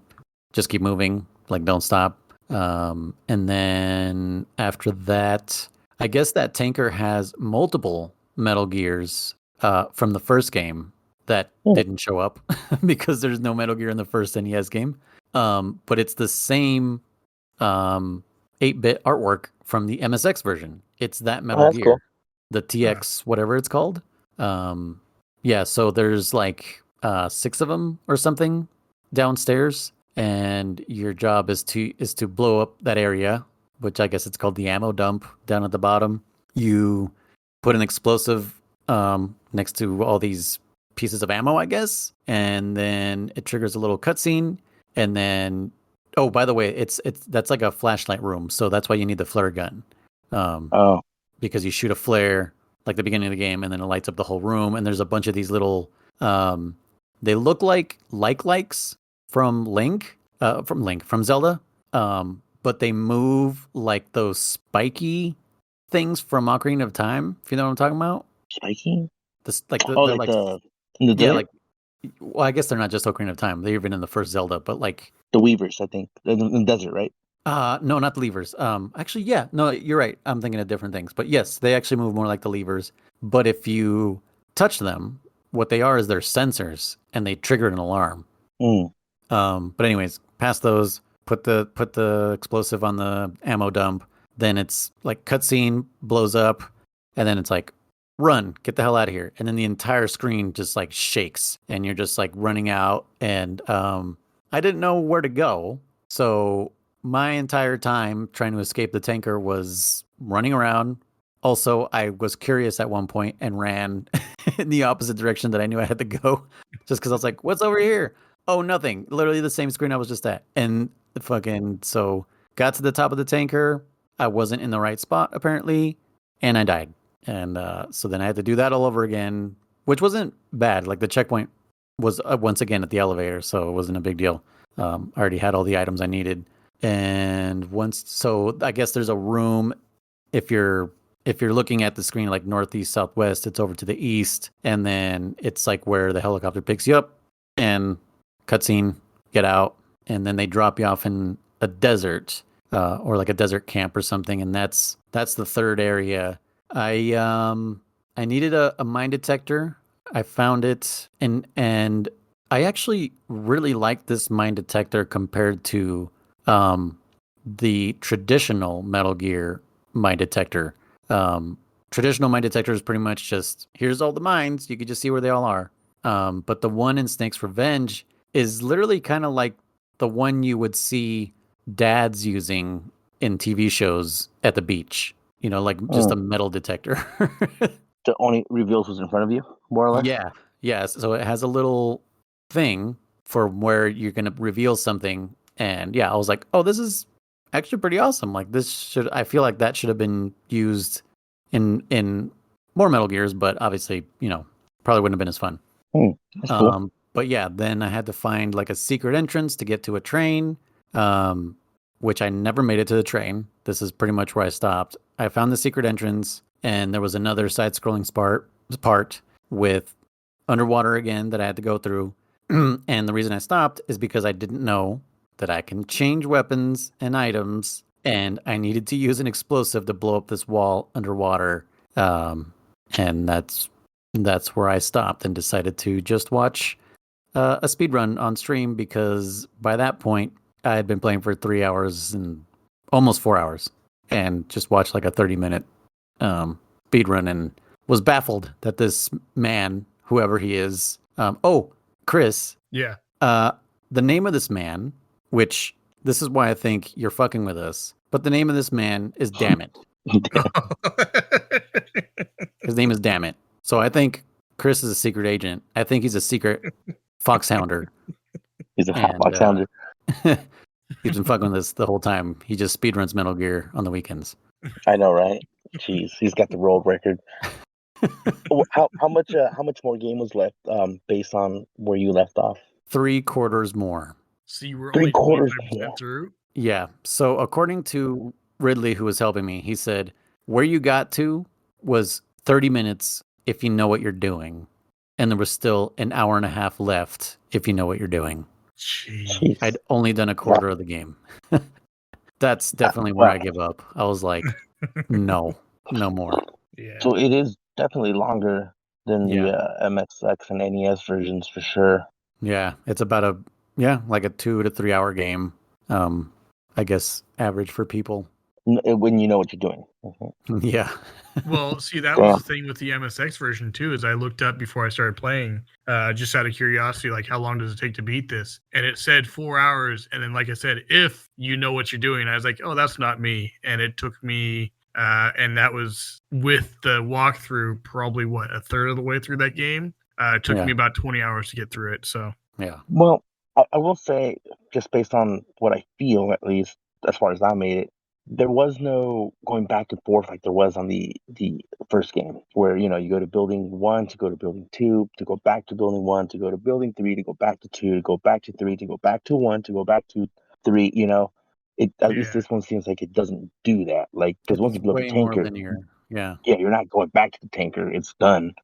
Um, so that at least is kind of interesting. Like I said, I still want to play it, but I'm just not gonna do it anytime soon or beat. I still want to beat it, but I'll do it later, or Yeah. at least just give it another shot.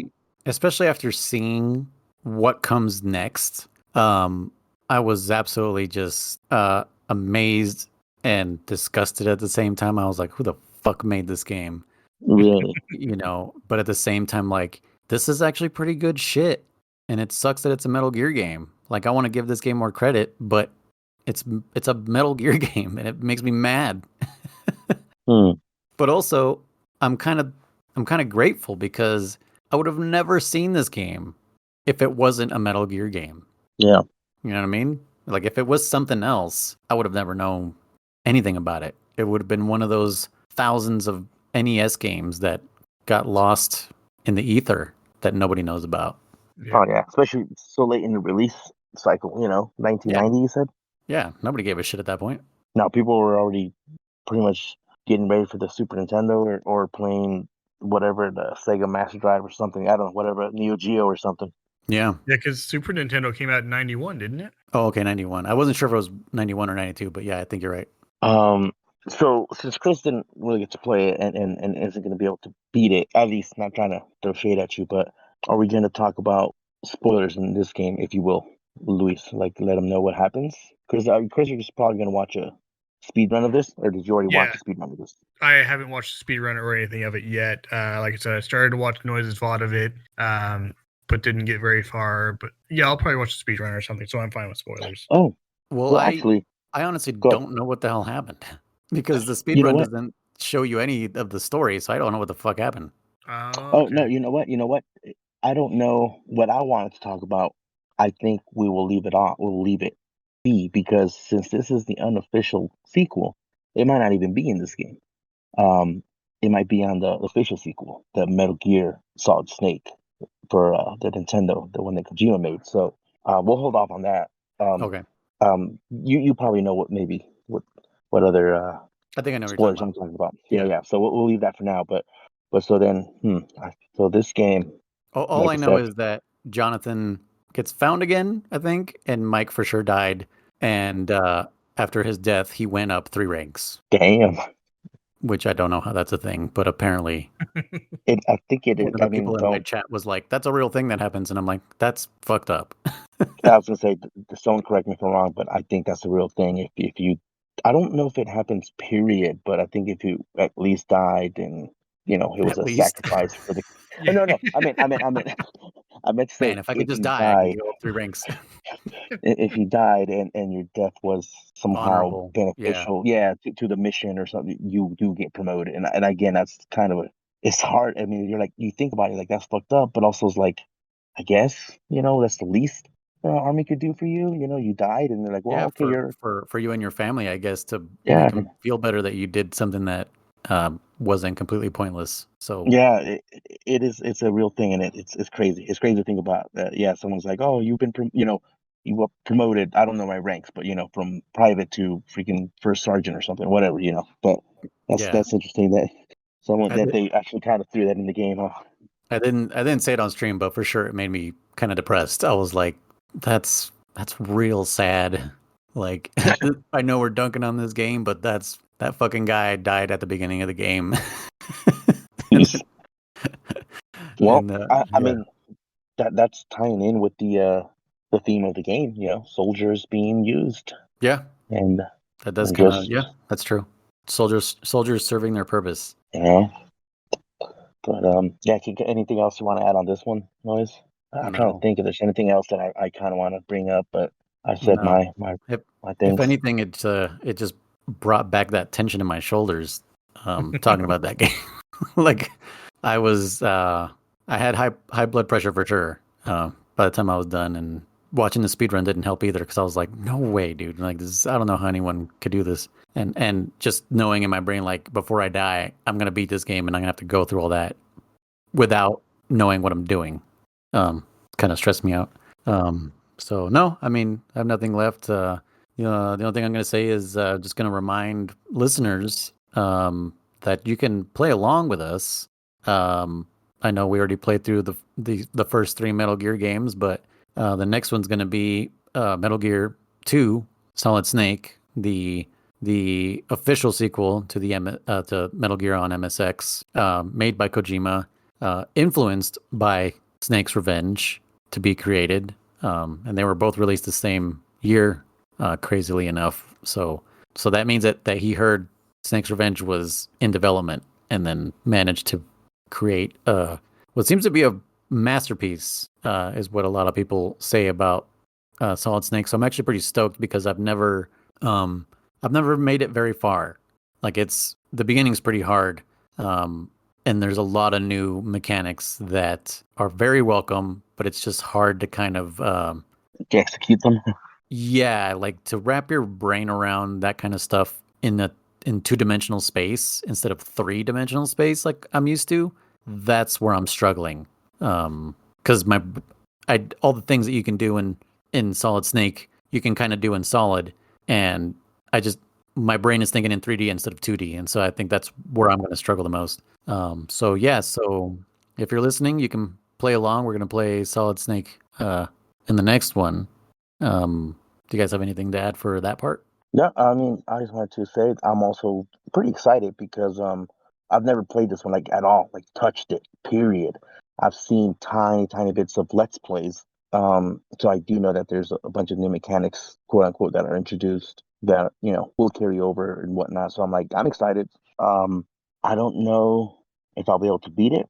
I'm excited. Like I said, like you said, anyone out there who wants to play along with us and either quote unquote suffer with us or just kind of get to enjoy with us because I Yeah. think going forward, like I said earlier, it's I think it's all pretty good games. I think Yeah. we ate our vegetables, like you said. We just plowed through the broccoli and cauliflower, and now we're moving on to, I don't know, what would this be, like mashed potatoes, I guess. Yeah. Something good.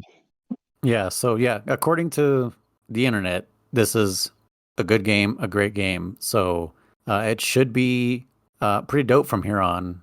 Thankfully, because Jesus, I'm really glad to have gotten over Snake's Revenge. That was I was pretty miserable. I know I was laughing and everything through my stream, but It's only because you didn't want to cry. yeah, that's you know how they show those pictures like this is what depression looks like, and the guy's laughing. That was kind of me. They're like, this is what agony is, and I'm just Yeah. smiling. Yep. But yeah, I'm pretty stoked. It's gonna be pretty rad. So this is not gonna be like these games where we're gonna finish it in 1 week. Okay. Metal Gear 2 Solid Snake is, according to multiple sites and like how long to beat and all that stuff, it's like a full on game. So Oh wow. it'll probably be like 7 to 8 hours. I heard there's a lot of codec calls, so we're gonna have to kind of pull it out of our heads to be like, oh, don't call because the calls are useless. Like, I guess in this one, there's conversations and real shit happens and there's a deep story. So we might actually have to pay attention in this one and not just struggle with the gameplay. So I think what we were thinking of doing was following Chris's lead and just he kind of tells us how far he got. And then that's where German and I will speak towards. I mean, we're all noobs in this one, so I think only that for Chris, because since I know German and I know the story for this game, and so that we don't spoil anything, that's why we want Chris to take the lead so that he can be like, I've gotten to the part to where this happened to so and so, and we can be like, okay, we can talk up to this part, and and that's it. So I think the game could be probably beaten in 2 weeks, is what I'm hoping. If we can't, do you guys just want to move on, or do you want to try to beat it all the way? Good question. Go ahead, Chris. I think that's mostly up to you two. I was going to ask, at what point would you like me to start using a walkthrough? Because I am okay with struggling as much as I can to figure it out on my own and everything. I am fine with doing that. Obviously, I don't want to take too long to do this because we have plenty of games to play, like you mentioned. But like, at what point do you think it's acceptable for me to say I've given it the old college try? I'm going to get through a walkthrough or some sort of guide or something like that. What do you think? You know what I was saying, Luis, is that every walkthrough we've kind of looked at recently for these last 3 games here doesn't really spoil a whole lot.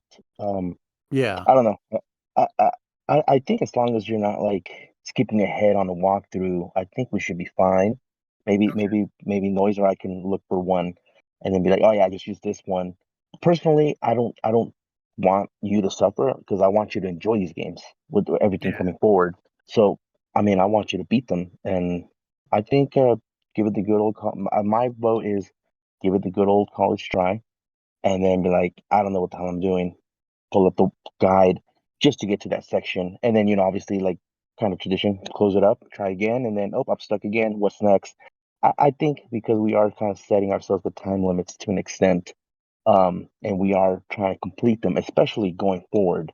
Most of these games will be relevant to each other, so not being able to complete them would kind of defeat the purpose of the podcast, or at least not even able to see a full playthrough. So I don't know. My vote is just give it a shot and then just look at a walkthrough without skipping ahead too much.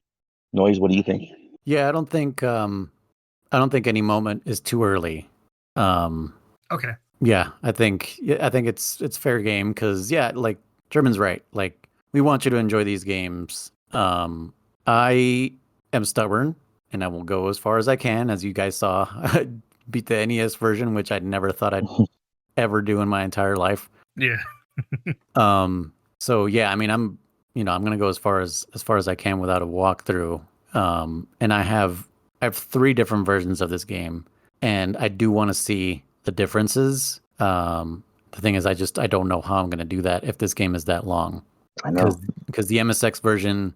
So the reason I want to play through the MSX version as opposed to the Snake Eater and the Master Collection versions, the portraits on the Codec Calls are actors. Like, they just took like movie stills, pixelated them, and put them in the game, which is fucking hilarious. Snake is David Hasselhoff. really. Other characters or other actors, I won't mention who they are, but yeah, it's just kind of like, okay, so first you're Michael Biehn from Terminator, and now you're the Hoff. Like, okay, so that's why I kind of want to play through that one, but I think I might just do that one on my own time, when we're playing through what will be the easy games for us, for German and I, because I know we've decimated those other games a million times, so those ones thankfully won't take up too much of our time. I think mostly we're just going to be guiding Chris through them if he needs help. I think in those games you won't need a walkthrough, to be honest. No. Once you get to Metal Gear Solid, the game definitely goes out of its way to to help you with codec calls and stuff. Like it's Okay. very friendly that way, and not immersion breaking. Somehow it makes it more immersive, if that makes sense. German. Mm-hmm. The way the codec calls explain things to you, it's you'll see, Chris. But yeah, I think that's the best way to go about it. I think grab a walkthrough for Metal Gear 2 and just enjoy it. Just play it for the story. Okay. Maybe not so much the gameplay, because it's not worth struggling with the gameplay. Like I said, I've been trying actually for a couple weeks now, and I'm not getting too far.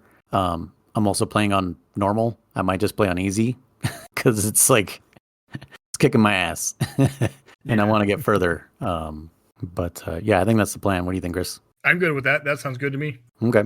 Yeah. So I'll play it any- on, give it the old college try, and then I'll get as far as I can. And if I get stuck at any point, I'll use a walkthrough, whatever. And yeah. Okay. Any theories as far as story goes? Since you know what happens in the first one.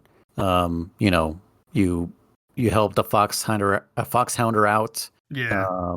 You defeated a Metal Gear, and you supposedly defeated Big Boss. Because that ending was come back. Yeah. Yeah. What do you think? What do you think might happen in this one? Because theorizing is also a part of the Metal Gear culture. Yeah. Yeah, I was gonna say that's good. I like that. I'm honestly not too sure. I don't know. I kind of think Big Boss won't show up in the second one, but I also don't know, because Kojima wasn't originally planning on making a second one, is what you said, right? Right. Mm-hmm. So I almost expect Big Boss not to show up, and there's going to be some other big bad evil guy or something. So you don't think there will be any returning characters like Jennifer? I think there may be returning support characters. Steve? Yeah, Steve, yeah. I think there will be returning support characters, sorry. Okay. But I don't know. I don't know, because you guys have mentioned, and I don't know if this is considered a spoiler or not, because you guys mentioned that Kojima didn't actually plan on making a second one. That kind of makes me think like, oh, well, he didn't keep all of the continuity from the first game necessarily in the second one, if that makes sense. No, makes sense. That's kind of my thoughts along there. But otherwise, I don't really have any predictions or ideas or anything as far as how the story is going to go or who's going to show up. So okay, cool. So Chris's theory is that it will be a self-sustained story with some connections. With some connections. I like this. I like this noise. Because you are right. Theorizing was half of the game, if you will. It was like at the end of the game, we're like, what the fuck just happened? What's going on? What's the next one? And and the whole mind games with Kojima, with trailers and everything. So I like that. Going forward, we can kind of ask Chris, especially since we've played almost everything going forward after besides this game. They were like, Chris, what do you think? What do you think is going to happen? Yep, just to see what he thinks. I think you just named that segment. We just came up with a new segment called Ask Chris. Chris, what do you think? Let's ask Chris. Where's it going? Where is it going, Chris? Oh, damn, I lost my... yeah, I'm glad you agree with that, because I remember from our first episode, you mentioned that your friend was like, don't overthink it, man. Just play the game. Oh, yeah. For 3, my favorite. I can't wait till we get to 3, man. I do not agree with your friend who was saying that. I think the more your brain just keeps going, I think the better the Metal Gear experience is. So I say let your mind run free, Chris. If for some reason you can't stop thinking about Metal Gear already, yeah, just fucking let your theories fly free, man, because that's what this whole series is about. It's about fucking... thinking of the most convoluted thing, and maybe that might be the thing that happens. Dude, it's gonna get crazier, Chris. Let's just put it that way, man. Or does it? Let me put it that way. Yeah, maybe it doesn't. Maybe it's shit, and we're just tricking you into the worst video game series that's ever existed. And like I tricked you guys that I'm actually a speedrunner. I mean, what? Chris just renamed the channel to Damn It because he's like, shit, if I leave Damn It Chris, they'll know it's me. Yeah. I was gonna say, Noise, you're gonna get this, Chris. You won't, but I was gonna chime in and say he played us like a fiddle. He played us like a damn fiddle. Yeah. You'll get that, Chris. A couple, maybe a month or so or more from that. Okay. Speaking of crazy things, one more thing. I know we're running kind of long, but one more thing before we all go night-night, or Mimi's, as we say. German, did you hear the news that Kojima dropped just last week? About the Metal Gear successor Yes. or something? What the hell? I didn't heard about it, but I didn't really read it because I thought it was probably a fake article, Yeah. or an exaggerated article. So I don't know. So he's working on something with Sony, specifically because he's doing his what is he doing? He's doing OD with Xbox, which is There going we to go. be a scary OD. game. Yeah. He's finishing up Death Stranding 2. Mm-hmm. And yeah, so in the future, I mean, he's not working on it right now, but in the future, he's bringing tactical espionage action back, which has me super excited because I feel like it's a response to the Metal Gear Solid Delta remake. The Delta. Oh, dude. Kojima, as Chris, you will learn, Kojima is a diva, if I can put it that way. He likes to be a rock star. He likes to be the center of his video games. He likes the attention. And I think that announcement probably super rubbed him the wrong way. And I think him and his homie, Jeff Keighley, do you know who Jeff Keighley is? I do not. He's a journalist. He's the host of the Video Game Awards or the Game I Awards thought or it whatever. sounded familiar. Yeah. Yeah, I know Jeff Keighley since he was doing like the bonus round on GameTrailers.com. And actually, I had an opportunity to meet him and shake his hand, but I was too shy at a CinemaCon back in 2008 or 2009. No, sorry, later than that. But yeah, he now hosts. He runs the Game Awards. He doesn't just host them, but he is buddy with Kojima, and even he did not have nice words to say about the Metal Gear Solid Delta trailer announcement. And yeah, I think he rattled Kojima's cage and was like, "You can't let this happen like this." And I think Kojima felt the same way. I think he's just like, "Fuck that." You guys want to see tactical espionage action? I'll fucking show you. Because he said next gen. He didn't say current gen. So I'll let you chew on that for a while. Like PS6 or whatever it may be. That's the speculation right now. Is PS6 a generation? RTX 50 series. Yeah. Well, I mean, he definitely sounds like he has all the funding he needs from Sony.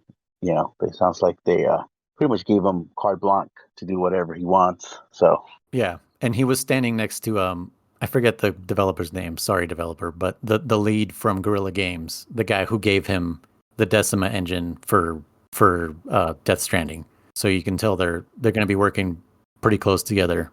So I'm excited. Okay, good. Just wanted to throw that your way because I know that did not slip your radar. No, like I said, I didn't read the article, but I'll read it now and just so I can get some more info on it, some more details. Yeah, I didn't really all I know is what other people are saying. I want to read it as well, but yeah, that's pretty crazy. That's coming. Interesting, yeah. Anyways, yeah, that was another successful episode of Codec Calls. Sorry you didn't get to hear Chris as much, but he was fucking busy and didn't want to kill himself playing which I don't blame him. The veggies are eaten. We're moving on to mashed potatoes with gravy because that's the best part of the mashed potatoes, the gravy. It is, yeah. Unless you're a 12-year-old and you put ketchup in them. Oh, no. I was going to say, if you take your little green beans and put it in and make a little birthday cake, but that works too. Birthday cake. Word up. All right. So yeah, this has been Codec Calls, a Metal Gear Saga podcast with me, your host, Noise, aka Luis, or the other way around, and my other two co-hosts. I'll let them say goodbye themselves. Hey, I'm German. You can also call me Riser. I'm Damn It Chris, aka the world's worst gamer. And yeah, we're still thinking of a sign-off. If not, just enjoy whatever sound effect I put at the end. Goodbye. Peace. Bye. God damn it, Chris.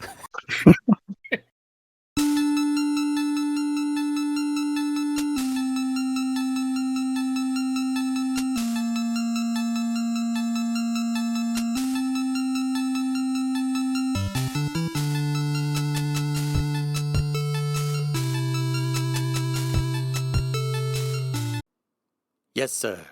The entire episode is out now. Those 3 are still playing. More content? Yes, sir. Pixel-benders.com is the best place to find it. Yes, you can click the link in the description below. Yes, you can send your questions to info@pixel-benders.com. No, sir. It doesn't cost a thing to give the show a 5-star rating. That's right. Nobody knows you are the one that will keep this podcast alive. Yes. Thank you. Goodbye, Mr. Listener.